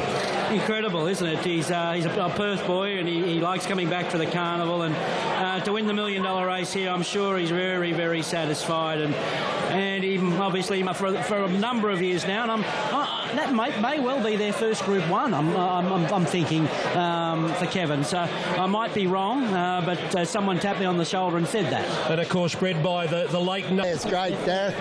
Amazing. He really deserves that horse. He's ran so well in a lot of great races and missed by a small margin, so it's great that he's finally got one. He's a horse that gets back. When did you... Named after the great Kingston Town, who won this race back in 1982, and it was the very last race of his career. Malcolm Johnston partnered Kingston Town in what was the Western Mail Classic. It was Miracle's second win in the race. He won it with mine. Her sectionals were exceptional in the railway. Her form prior was very good. If she's ever been beaten in races, it's been by very, very small margins. I can understand she's getting support, but she got to ridiculous odds. She's a ripping mare. She's fantastic odds now.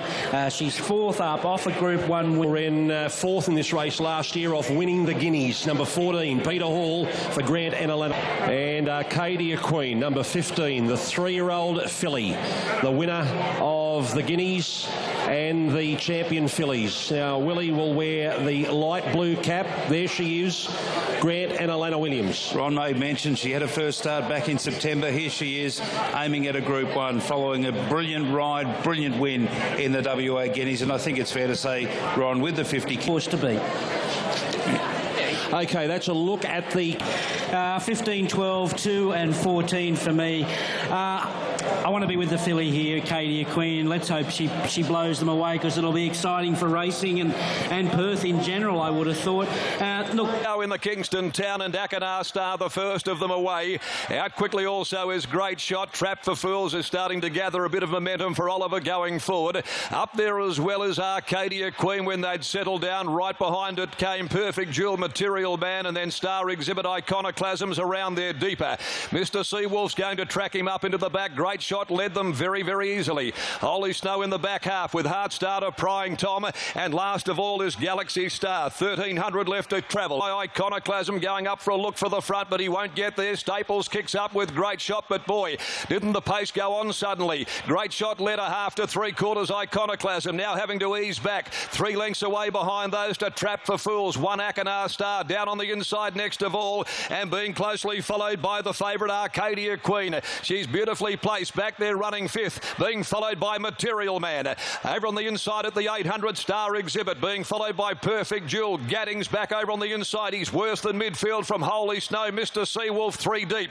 Then came Galaxy Star back with Heart Starter. Prying Tom is the tail ender as they come along by the 550 in the Kingston Town, and Great Shot giving it a great shot in front. It's Great Shot 3/4. Iconoclasm. Ollie makes his move with Trap for Fools starting to work into it. Akanar Star's handy to the home corner. Behind those then came Arcadia Queen. She comes to the outside and sets after the leaders. Great Shot, Trap for Fools. Pike hasn't really moved. Now he does. Look at her go, the 3-year-old. Arcadia Queen swept up and grabbed the lead. Further back is Material Man, but the babies run right away from them. Arcadia Queen, he had a peep over the right shoulder, and she's going to blow them away and record a sensational win in the Kingston Town. Arcadia Queen from Material Man.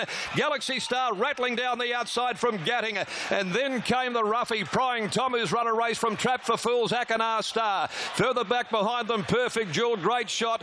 He got tired. So did Iconoclasm. Star Exhibit, Heart Starter, Holy Snow, and pulling up a long last is Mr. Seawolf. What a star. This 3-year-old filly has made them look second-rate. What are we seeing here? How high can her star rise? Arcadia Queen, Willie Pike, 2:10 and 1:30, beats Material Man. He has to settle for second yet again. And Galaxy Star has come from the tail into 3rd spot. But look at that margin. That is one of the best Kingston Town wins in its history. Without a shadow of a doubt, she was brilliant. She positioned up where we expected, just off the speed, midfield. Beautiful ride. Oh, it's been a pleasure being over here, watching those 2 wins of hers. It's something to remember. And we have a little race in November worth $7.5 million in Sydney for 4-year-olds. See you over there, Bob. See you over there. The Golden Eagle beckons. She's 4 when that race comes around. A 3-year-old filly, only the second time it has been done. Bob Peters did it before with Perfect Reflection in 2015. Once again, it was Grant and Alana Williams and Willie Pike. Here is the man of the moment. Just walked past Grant Williams and you just said to him, I think she's something special. Well, yes. We won the race 5 times, and I'd say that was the best win I've seen. What makes her so special in your eyes? Oh, it's hard to tell. It's a first preparation, and it's very unusual. And we raced her a bit more than what we normally would our 3-year-olds. I would have preferred her not to have raced in the champion fillies and the guineas, but she did it so easily. We brought her through, and she just did the job.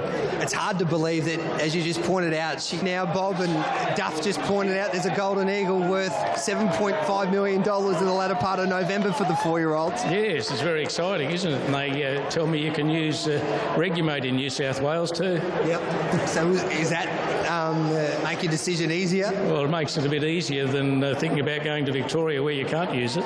Maybe Victoria. Remembering this filly for a long, long time, and hopefully when Ronnie Dufficy and I go home to Sydney, we're going to see her in our backyard. That would be a dream. That would be something special. A fortnight ago, I suspected I saw something special. I'm convinced after yesterday.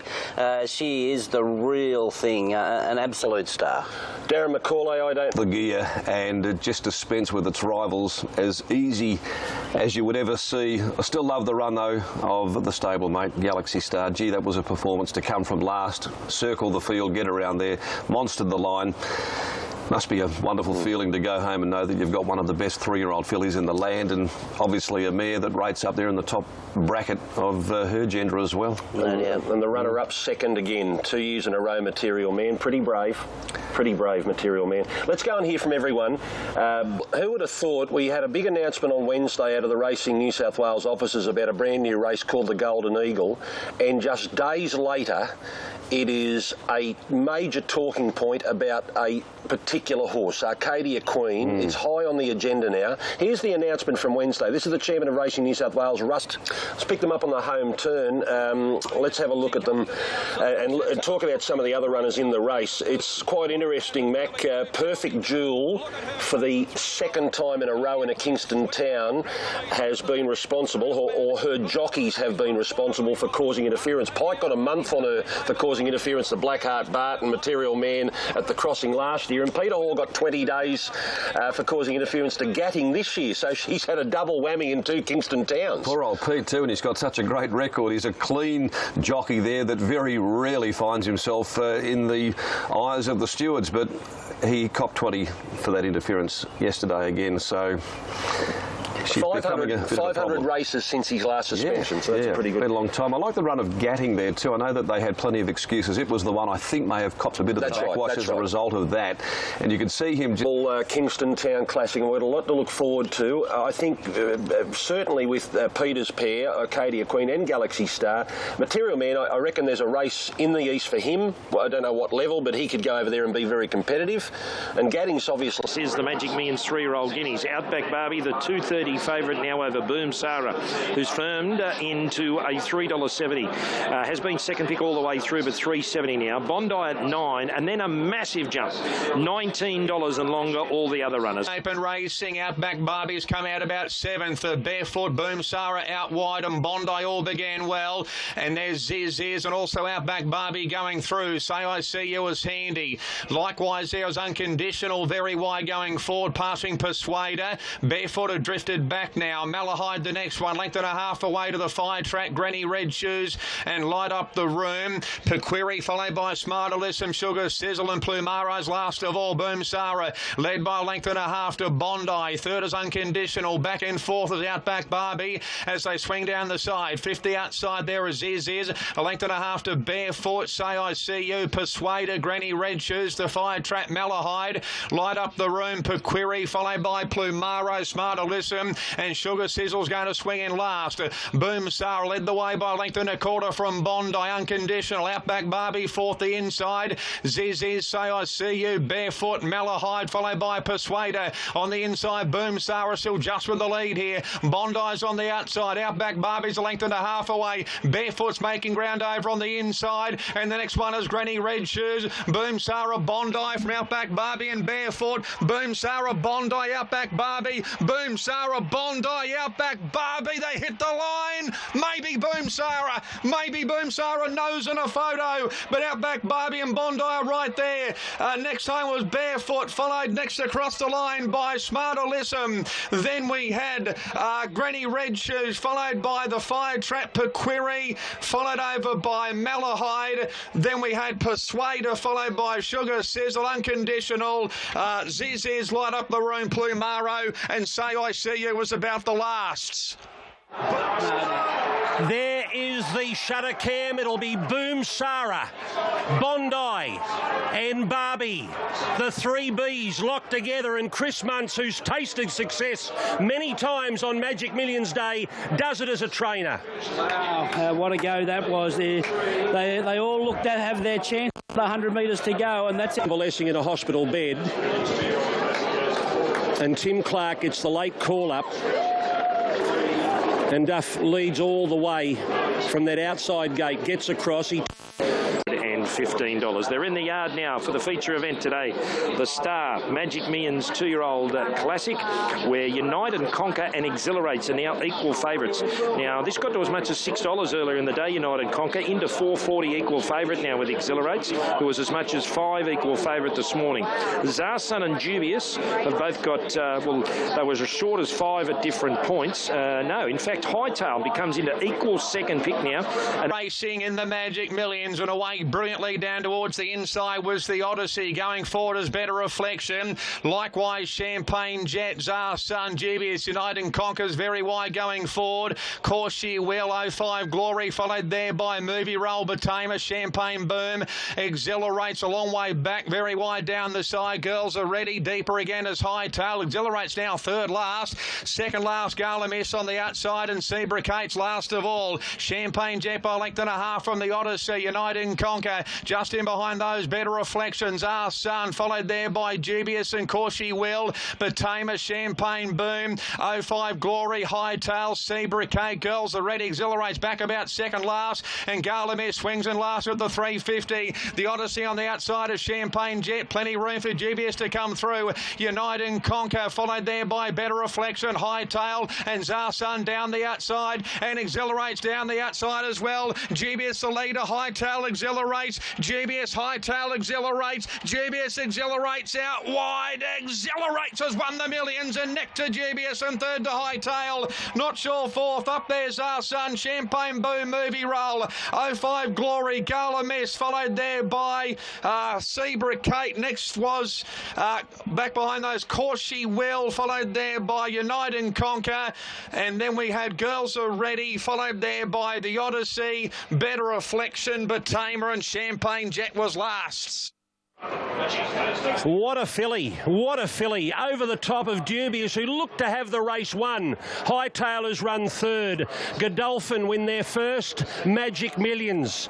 They haven't been players. They were back in the market last year. They paid $600,000 for a Schnitzel filly out of Samar Reddy. And now they win the biggest race here on the coast, the 2-year-old Magic Millions.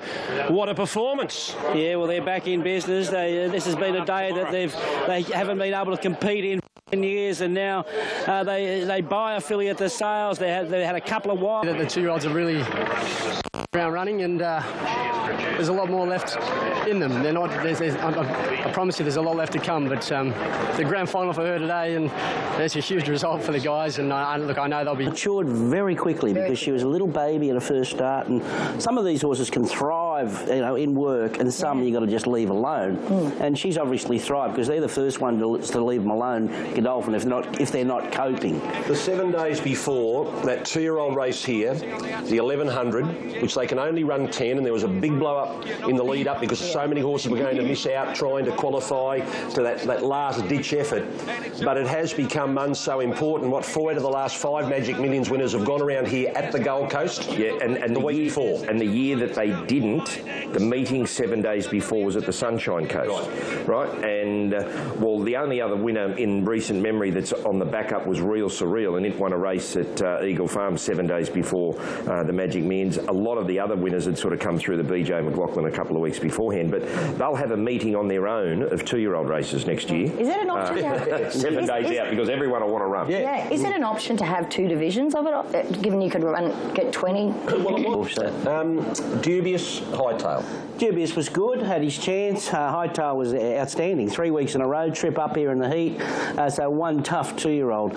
Time's only going to tell how strong the Magic Millions was. In comparison to the other 1,200-metre races on the day, they were a little bit off the boil. Sometimes if you've got a real good 2-year-old, they shape up with the open class sprinters. But only time will tell.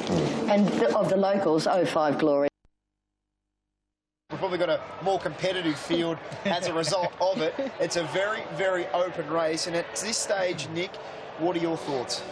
Well, I like the way the track's playing for the likes of Landed Plenty and even Redcoat Warrior. If he can find his best form, I suppose Malaguera drawn out a touch, that'll help his chances. For 1,200 metres, Whispering Brook opened up $4, bang into $3.10. She's won her last two. She was outstanding in the Standish last start at Flemington, and she's a winner here at Moonee Valley. Punters absolutely love her, and she's going to dictate turns out in front. Landed Plenty, her stablemate, is popular as well, but he's drifting out to $6, $4.60. He was popular early when markets up. Yes, Redkirk Warrior, if you're playing in the race, just have something small on him. Don't be losing if he hits the line. And another old boy in the form of Malaguera round out my top four. Having a look at the rest of the Racing.com team. The Mortimer Petroleum Australia Stakes. Starter says go, and they broke in a magnificent line. Brave Smash going back. Malaguera, Fell Swoop and Runson in the centre, the first three to go. Coming across Manuel, not far away, Whispering Brook and Princess of Queens, 2 lengths to Landed Plenty. They were being followed on the fence by 50 Stars. Second last, Redkirk Warrior, Brave Smash is last. Coming off the back and Fell Swoop for McAvoy. At the 800 led Runson. Manuel 3 wide, 2 lengths away. On the fence, Whispering Brook. Zara just poking up on the Bonnie mare. Malaguera's outside of her. They've both had good runs. 3 lengths, Princess of Queens. Landed Plenty on the move, but he'll need to move. 50 Stars, Brave Smash and Redkirk Warrior well back as they near the corner. In the Group 2 Australia Stakes, Fell Swoop in front of Manuel. Runson gone. Whispering Brook hunting up on the fence, waiting for a run. She's travelling. She'll just have to ease. Now she gets the run, and here she comes. Further back in the field is Malaguera. Landed Plenty, Redkirk Warrior running on. Whispering Brook hit the front from Fell Swoop. Landed Plenty flying with Redkirk Warrior. She's a Bonnie mare from head to toe. Whispering Brook will win the feature by a half length to Fell Swoop. Gee, I'm not sure third, Landed Plenty or Princess of Queens at any old odds. 50 Stars and out wide Redkirk Warrior. They were followed by Manuel, well back Malaguera, Brave Smash, and last of all is Runson. Well, it was just hairy before the bend when Zara went for the run. Luckily, Manuel had run his race, and the gap appeared. Fell Swoop as brave as ever, refusing to yield. But Whispering Brook for Mark Zara and Darren Weir, and I dare say, had she drawn out, it may have been a different story. The gate certainly paved the way for glory. Fell Swoop's run. But Sam Friedman joins me to have a chat about I'm Immortal. Obviously, he's a horse on debut. It's a whole different story to what... McDonald and Mongolia Marshall, the favourite, $1.20. Number 9 in there for third, Sacred Day, ahead of the 7, which was the Good Fight, to be confirmed shortly. Race 4 at Caulfield up first. Microphone, this Godolphin-owned galloper for Dwayne Dunn, James Cummings, 2-year-old colt. By Exceed Excel was an impressive winner on debut. This, of course, is the first of the previews for the Blue Diamond for the Colts and Geldings, this over 1,000 metres. Signal and they're away. Microphone began very well, and so did I'm Immortal, and Oxen showing speed. I'm Immortal's going to take up the lead though from Microphone, and Oxen back on the running rail. Then comes Elberg, 2 lengths away to Tempo, who's travelling 5th but about 6-7 lengths off the lead. Unique Bambino with him the running rail, then 2 lengths Exeter and Lodestar, 2 lengths Biggie, and back last is Brazen Brando via the 600 metres. I'm Immortal steadies, leads by a length and a quarter Microphone, and the stalemate bag on the inside. Oxen is third. Here's Elberg swinging out 3 wide. Tempo next, and then followed by Unique Bambino. Exeter to the outside. Brazen Brando trying to pick up from Lodestar down towards the 250. I'm Immortal still travelling well, leads by a length and a half on Microphone and Elberg, and then comes Oxen back on the inside. Mellum now goes for the leader. He's trying to get everything out of I'm Immortal, and he will. He'll get the win by a length on Microphone second. Elberg lunging at Oxen for third, and then came Brazen Brando and an eye-catching run from back in the field. They were followed by Exeter and then Unique Bambino, Biggie, Tempo and Lodestar. I'm Immortal. Well, he was pretty good in his trials and jump outs. The market really had a swing towards him late. These markets in these 2-year-old races, they've become pretty efficient, and it was the 2 favourite who was hesitant at the start, has run on well through the pack and has been Bell for Shafiq Rusov. It's $6.50 out to 7. A winner of 2 races from 2 starts. $7.50 for Maison Roxanne. James McDonald rides for the round. There have been some big bets for it to win the Blue Diamond. Level break as well. Jettistar began quickly. There's early speed from Be Brilliant. Pretty Brazen starting to hunt forward. Anna Heat as well. It's fourth, the running rail, and then comes Westport fifth. Followed by, just travelling off them, is Catch Me. It's in about 6-3 off the fence, and then comes Biscara, Urjawan, Shih Tzu. Several lengths back in the field. Then comes Ondrassi Avenue, and the other two are not in it. About 10 lengths, Lobster Noodles and Dharma Repeater. Coming up towards the bend, Jettistar makes play. Be Brilliant on the outside, and then Pretty Brazen edging out 3 wide. Anna Heat is next, Biscara. Here's Catch Me joining in out deeper, and also Shih Tzu wider on the track as they come down to the 250. Jettistar over a length. Down the outside, Shih Tzu and Catch Me in the centre. They're starting to close in strongly now. Here's Catch Me going up with Shih Tzu out wide.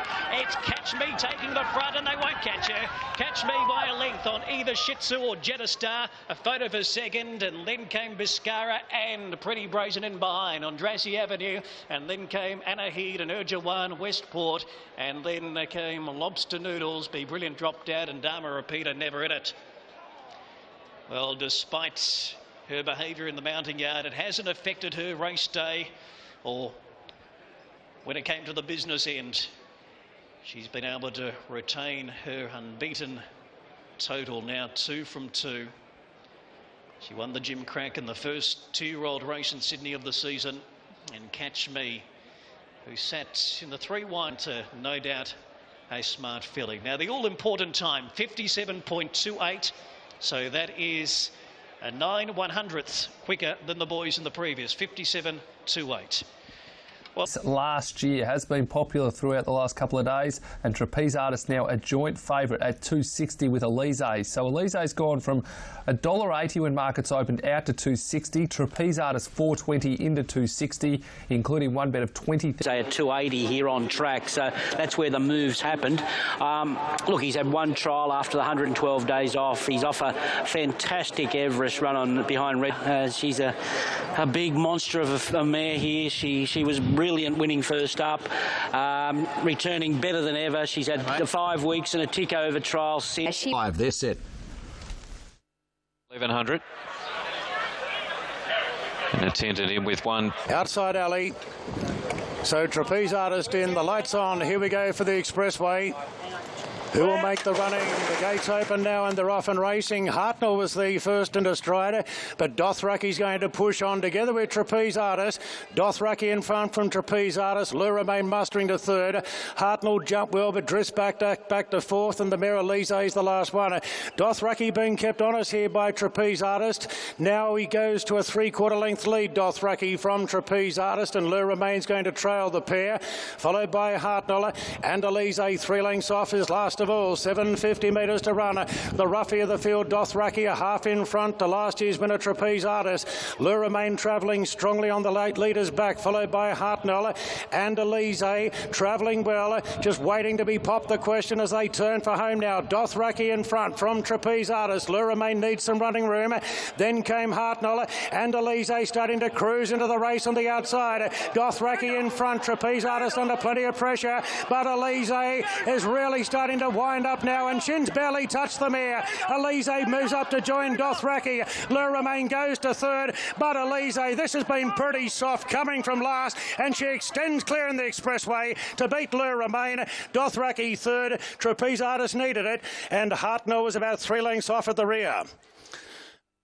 6, 3, 4 and 2. 6, 3, 4 and 2. Elise outstanding in taking out the Expressway Stakes. What a high-class mare she is. And Blake Sheeny was patient, turning for home. He just let things unfold, and she appeared on the scene and went crunch. Ronnie, a terrific... Such a high cruising speed. Geez, if you were patient there, she got to $3.20 on track. And when you're thinking at one stage earlier in the week, you'd be happy with evens. But she blew them away there. Lure Remain, slow start, a little costly. Still don't think he would have got near the winner there, and he does get held up behind. She was simply outstanding. She's a serious animal, and at weight for age to see her perform like that is it's a big thrill. And look, like I thought a month ago, it was great to have her back, and to see her come past horses like Trapeze Artist and Le Romain with that sort of comfort, you know, it's extremely impressive. And, I mean, we saw her trial the other day, but market update. It is a race of 2 according to the market. Nature Strip at $1.70 ahead of Voodoo Lad at $3.60, and then out to Tavasan at $9.50. So an intriguing race, but Nature Strip. And they're racing. Voodoo Lad a touch slow, and Nature Strip wasn't that flash away on the inside. Took a little bit of a leap. Jungle Edge began quickly and leads Tavasan. Nature Strip with work to do is rallying up to second on the inside from Tavasan, followed by Illustrious Lad.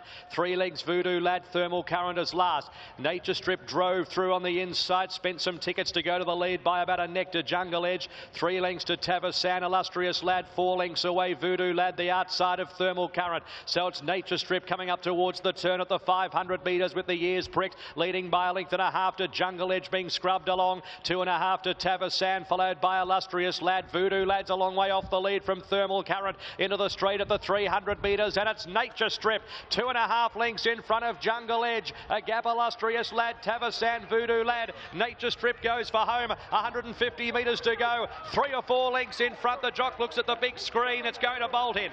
Nature Strip 3-4 Jungle Edge, and a real speed demon. Win number 9, Nature Strip, canted in. 3.5 Jungle Edge, Thermal Current, followed by Voodoo Lad, Illustrious Lad, and Tavasan was last.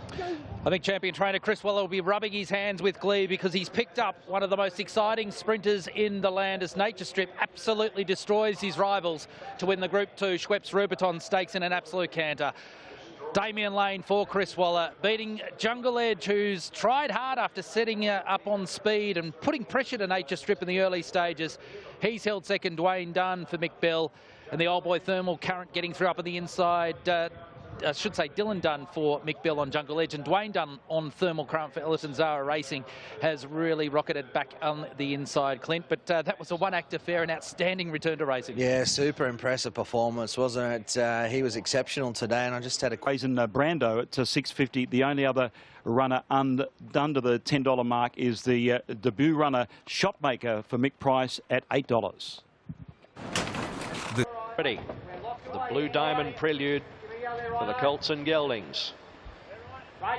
Sets, ready, and they're racing. Brazen Brando a touch slow again. And along the inside, beginning fairly, was Hulk on this occasion. Aussie jumped well. I Am Immortal began speedily and straight to the front.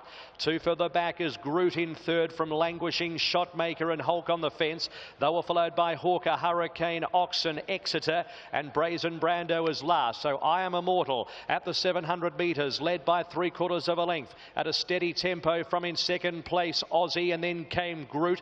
Hulk the inside, and further back in the field, Shotmaker. A length and a half to Languishing, Exeter, Hawker, Hurricane, Oxen, and towards the end of the field, Brazen Brando. I Am Immortal pressured by Aussie. Groot out 3 deep. Hulk behind those. Shotmaker to the middle from Hawker, Hurricane. Brazen Brando is the widest. I Am Immortal approaching the 200 metres, clicked up. Leads by a length, Aussie. Groot, Shotmaker, Hawker, Hurricane late. I Am Immortal with 100 metres to go. Shotmaker's lifting. I Am Immortal just in front of Shotmaker, and I Am Immortal won again. Won it by about a half neck, Shotmaker. Third on the outside, Hawker, Hurricane, followed by Groot, Aussie, Oxen. Further back, Brazen Brando, Exeter. Hulk towards the end, and Languishing was last. He's too good. I Am Immortal with a massive group of owners roaring him down the home straight has landed the prize in the Group 3 Ladbrokes Blue Diamond Prelude for the Colts and Geldings. Terrific performance up on speed. Ben Mellum for Anthony Freedman. He's held off Shotmaker on debut, who's tried hard. He's closed in late. Damien Lane for Mick Price, and Hawker, Hurricane. Mark Sarah and Mike Maroney's really hit the line well to grab. Across the line, but there's a bit to dissect there, which we'll get through at another stage. But Catch Me in the here and now, I think hopefully she behaves herself, as we have seen this before with her as well. But is Catch Me 2.15. So on top, Catch Me 2.15. Brooklyn Hustle at $4. That's the market update, with a Theory at $5. The top 3 in the market. Run. And a Kunkareggi out wide. set, racing. Movie Roll, one of the best to begin, and Miss Elena goes back towards the end. Vinakunka's firing over and leads. Ethereal and Catch Me is showing speed from Lankan Star and Liar. Further back along the inside, showing speed, Beach Club gets to about fourth, followed by Pelican midfield, and they were followed by Sensitivity and Brooklyn Hustle from Miss Elena. Towards the end of the field is Presently and Movie Roll. Vinakunka is the front runner at the 650 by a half to Catch Me. Ethereal third out deeper. Then came Beach Club fourth on the fence as they approached the turn from Lankan Star. They were followed out deeper on the track by Liar with a back to follow. Further back along the inside, Sensitivity, and then came around the home corner. Well back is Pelican, about 6 off the lead. Brooklyn Hustle around her, followed by Miss Elena. Vinakunka went for home at the 250, got away from Ethereal, giving strong chase, and Liar down the outside from Brooklyn Hustle. Vinakunka with 100 metres to go. Here's Liar, and also lifting in the middle, Ethereal, Vinakunka and Liar. Vinakunka, Liar over the top, beat Vinakunka and Ethereal, followed by Lankan Star, Brooklyn Hustle from Pelican and Movie Roll. Back behind them, Miss Elena, and next to finish in the race was Presently and Sensitivity from Beach Club, and Catch Me is finished almost last. Yep, Liar has taken out the race for Anthony Freeman and Godolphin. The daughter of Lonhro has finished 2 strong under Damien Lane, defeating Vinakunka, who's set the pace and has boxed on well, and Ethereal has tried hard. She loomed to win, but just couldn't get... For Ring-a-Ding-Ding, but it's across the board. Gator, Dealmaker, BZ has gone for Hawkshot, and Arameo from Nick, so a variety of tips there from the racing.com team. Jane and Chi. So 320 is Social Spin. The Bet365 market update has Social Spin in from 320. So a trim there from 350 at 9 o'clock this morning. Ring-a-Ding-Ding is just a little ease out from 5 to 550, and Dealmaker 550 with Hawk. Ready, racing at the 1400 metres. Dealmaker a touch slow, good and fast, goes back to the end. Hawkshot began very well, straight towards the lead with Quadriga, and also Social Spinners probing forward, not too far away as Arameo. A length and a half away to Ring-a-Ding-Ding, who settles one off the fence in 5th place, about 4 or 5 off the lead. 2 further back in the blaze to the side of the track at the 900. Hawkshot dictating by a length and a quarter Quadriga. 2 further back Social Spin, third the outside of Arameo.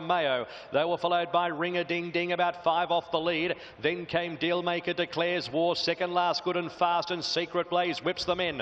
Approaching the 600 metres, and it's Hawkshot who keeps them rolling by a length. Second is Quadriga. 2 lengths Social Spin, followed by Arameo, asked to improve. Further back Ring-a-Ding-Ding, and then came Dealmaker trying to stay off the fence from Declares War, good and fast, and Secret Blaze into the straight at the 300 metres. Hawkshot clicked up 2 lengths Quadriga. Social Spin to the middle, followed further back by Arameo, then Ring-a-Ding-Ding, and running on Dealmaker, but Hawkshot's kicked for home. 200 metres to go with acceleration, 4 lengths in front. It's all Hawkshot. Dealmaker to second from Ring-a-Ding-Ding, but Hawkshot, that is so superb. Won it by about 3 lengths. Dealmaker second, Ring-a-Ding-Ding third from Arameo Declares War, Social Spin, Quadriga, and then towards the end of the field was Good and Fast and also Secret Blaze, but they just didn't see where this horse went. Hawkshot.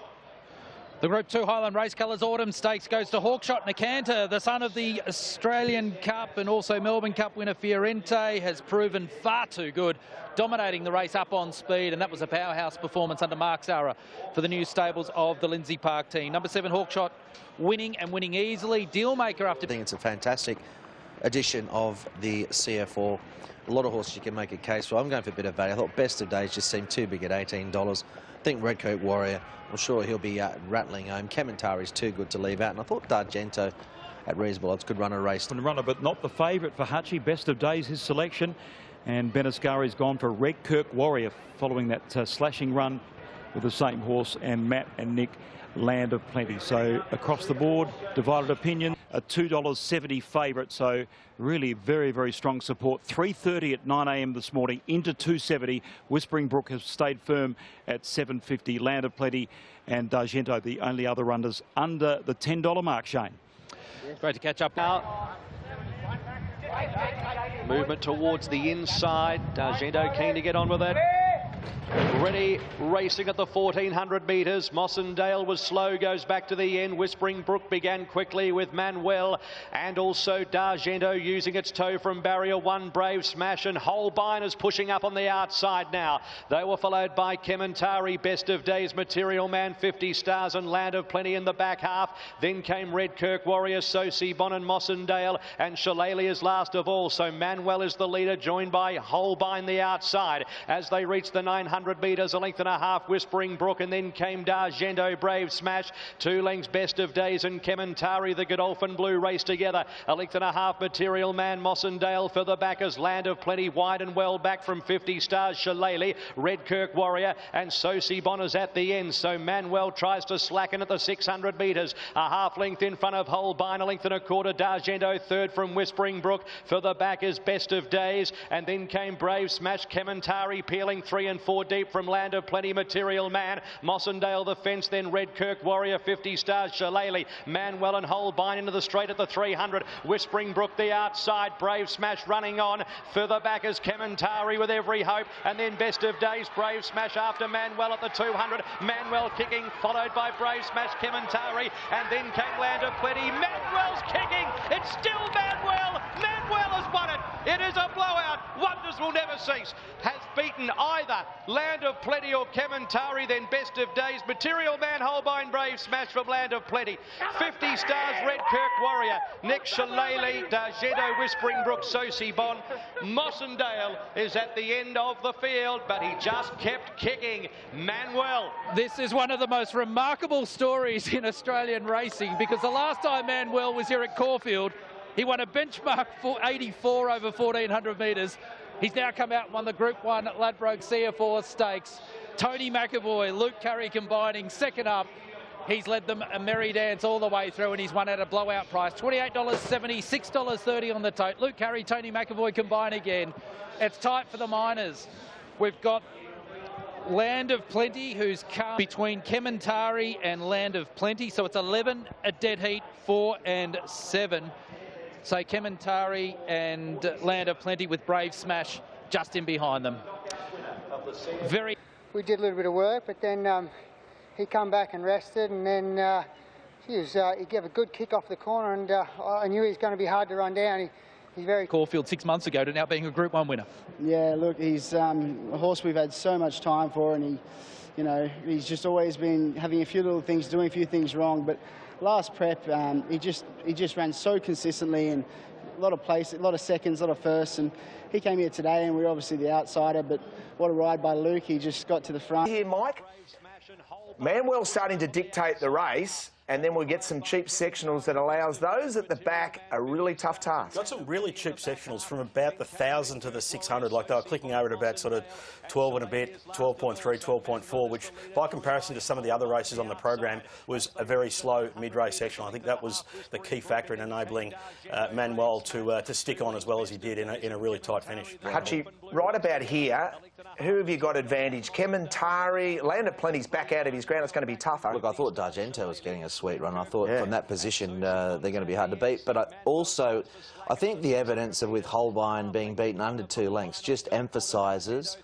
what a soft time. Was it the wind? Were there other factors? Quite perhaps, but it just made it almost impossible for those off speed. Well, let's sit back and enjoy Matty Hill calling the action, the first Group 1 of the Festival of Racing. Tari with Every Hope, and then Best of Days, Brave Smash after Manuel at the 200. Manuel kicking, followed by Brave Smash, Kementari, and then came Land of Plenty. Manuel's kicking, it's still Manuel. Manuel has won it. It is a blowout. Wonders will never cease. I think you summed it up perfectly, Matty. It was a blowout. You could just sense the surprise in your voice. Many punters, the surprise there. I mean, the speed map suggested it'd have an easy lead, and it did. It did, and look, it had a tough run at Moonee Valley in the fall. You read into it. I think plaudits to Luke Curry, great ride. I'm not sure it was a vintage year. That's not to say there won't be a lot of winners to come out of the race, because they're going to be headed towards some premier races, but there was a lot that just couldn't win yesterday the way the race was run. Grace, any significant... Or stakes, and it was taken out by Manuel for Tony McAvoy and Luke Curry.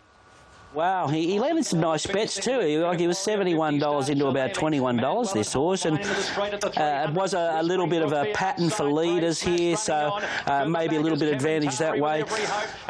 Is Special K, Kementari, losing this special? He's becoming a bit of a pack chaser. It's been a while now. He really needs a win. Good run from Land of Plenty here. Best of Days had no luck at all. So a bit of a bunch finish. I think Kementari's on notice. Brave Smash one more, I reckon. Racer from Yarra Valley. Minute 50 away from the $1 million English sprint for the 3-year-olds over the 1,100 metres. Now joint favourites on track. Estajab and Fiesta, 370 out to 4 for Estajab and Fiesta 360 out to 4. Further support for Royal Celebration for Quinton and Adkins. It's 10 into 750 and Mizzy 11 out to 12 into $8. What's your read on both Royal Celebration? Very far and Mizzy are getting set. So we're getting close to action for the $1 million English sprint here for the 3-year-olds. As Miss Invincible with the black nose roll run and the gates open, they're off and racing at Estajab set of stalls that jump really well. Wide out Miss Scorcher was quickly into stride, but there's Estajab. She's speeding across and goes to the early lead together with Miss Scorcher, followed then by Mizzy on the outside on the improve. Coteries pretty handy in fourth. They're followed behind the speed then to Wonder Babe. Lash is making ground on the fence, and very wide out is Fiesta from Evelina. Then came Spin from High Ratio. Miss Invincible gets back with Logan River, Bold Ariel. Well back to Nowie and Prairie Fire towards the rear. They've got 500 metres to run. Estajab leads from Miss Scorcher and Mezzy. Coterie right behind them. Fiesta getting to the outside and further back to Lashes into the straight. Estajab just in front. Fiesta starting a strong run on the outside. Estajab a length clear, but Fiesta's winding up on the outside, and Fiesta goes up to join Estajab. The two great fillies in a stoush. Fiesta and Estajab. Estajab's kicking back. Fiesta the outside, goes home best though, and Fiesta wins the English sprint from Estajab. Mizzy again third, then came Coterie. Further back to Royal Celebration from Miss Scorcher, then came Lashes from Spin, Bold Ariel, Wonder Babe, Denawi, Logan River, Prairie Fire, Miss Invincible, Evelina, and High Ratio was last in. What a great race. The two favourites came away and they battled it out. It was between them, Fiesta and Estajab, and Fiesta gets the upper hand. A great comeback from the Golden Slipper winner, Estajab. A terrific clash. It was $1 million race and it deserved a good clash. Oh, Greg, you've said it all. We wanted a contest and we got a contest, and their supporters got on too. You know, they got out to both got to good prices there at the finish. Class. We got a clash that we really wanted. Oh no, this was the contest of the day, and I must say I think credit to Glyn, because he rode a good thing like a good thing. I think he could sense that they weren't going as hard as the speed map was said they were going to go up front here, and he was alert and aware of that situation, and when he popped on the back of Mizzy there, you thought, okay, you're there, you're given your chance, because Estajab was going to sprint, and we all knew that. And boy, didn't they? They both mares absolutely run out of their skin there. The performance, even though the winner is an absolute beauty, and we know she always gives her all, I must say the performance of Estajab there was incredible, because obviously she'd had those issues where she's been nearly 12 months off the scene, and only one trial where she jumped the jockey after 2 strides and bolted away there. And, you know, how could you approach a mare like that? And the support come for her. I'm sure a lot of work had gone into it, and full credit to Team Hawkes to have her so... The conditions which he gets here today, so he's been a bit of a firm of the 4. Simchar off an inside gate of 5.50 is third pick. And there's one to come from Yarra Valley. The inaugural Inglis Millennium is next, 2 minutes away from Warwick Farm. And a more detailed look on track, a session 250, 260 into 240, best back. Dawn Passage 260, 280, back to 270 as 6:30. For the $2 million Inglis Millennium, they're off, and Espana jumped brilliantly. Accession was well out, wide out, and showing plenty of speed is Lady Naturalist, Pretty Brazen, My Fire Phoenix, and Accession, Blazing Mist not too far away. Accession drifts well back now. Biscara's on the improve on the rails on the inside of Pandano. Very deep out is Salome and Accession's many horses off the rails, followed then by Sweet Fish. There came Dawn Passage, so the two favourites are well back in the field, followed by So Am I, Avon River, and Castelvecchio's the last one. Espana leads at the 600 metres from Lady Naturalist, then Biscara. Blazing Mist in the red cap fourth, followed by My Fire Phoenix as they race to the home turn. Salome out deep. He gets going now in Accession, trying to go around the field, and Dawn Passage is slightly strung up. Top of the straight, Espana in front. Biscara goes up the inside from Blazing Mist, Lady Naturalist. Now Accession's letting rip with a big run. Dawn Passage in a traffic jam. Accession moves up to take the lead of the 200. Castelvecchio's coming with a big run wide out. It's Accession in front. Castelvecchio right over the top has come from last. Castelvecchio blew away Accession. Dawn Passage when clear third. Then Avon River pretty brazen. Further back to Lady Naturalist from Salome. A gap back to My Fire Phoenix. Blazing Mist, So Am I. Then came Pandano from Biscara, and a good gap back in the field to My Sweet Fish and Espana, who led them, finished last. Castelvecchio, have we got a new star here? I know one thing is for sure, this is going to change trainer Richard Litt's life forever. He's just won a $2 million race, the biggest race he's ever run by a mile. And Castelvecchio beats Accession and Dawn Passage for Castelvecchio by done deal. Wow, that's twice now. Everyone wanted to bag his win, saying they walked home the other day. That means nothing, you know, not having finishing speed if they go out hard. That is the performance of a horse that is headed for better things. I know it's a restricted horse. Well, not necessarily. He just does everything so easy. We never push him. Today, you know, he's not even revved up for this. You know, he's had 2 gallops coming in. Look, they were the 2 big names, and they just kept backing both of them. Look, I must say, Accession probably got on his bike early, which he probably had to do, Huey, when he saw that Blake was sort of in a bit of a traffic jam there with Dawn Passage. But this horse, Castelvecchio, he got back last there, and he's put 2 very, very good wins together now. He looks... Look, I don't know where he sits in the Golden Slipper picture, whether he's a slipper type or not, but because his future just looks bright. You know, whether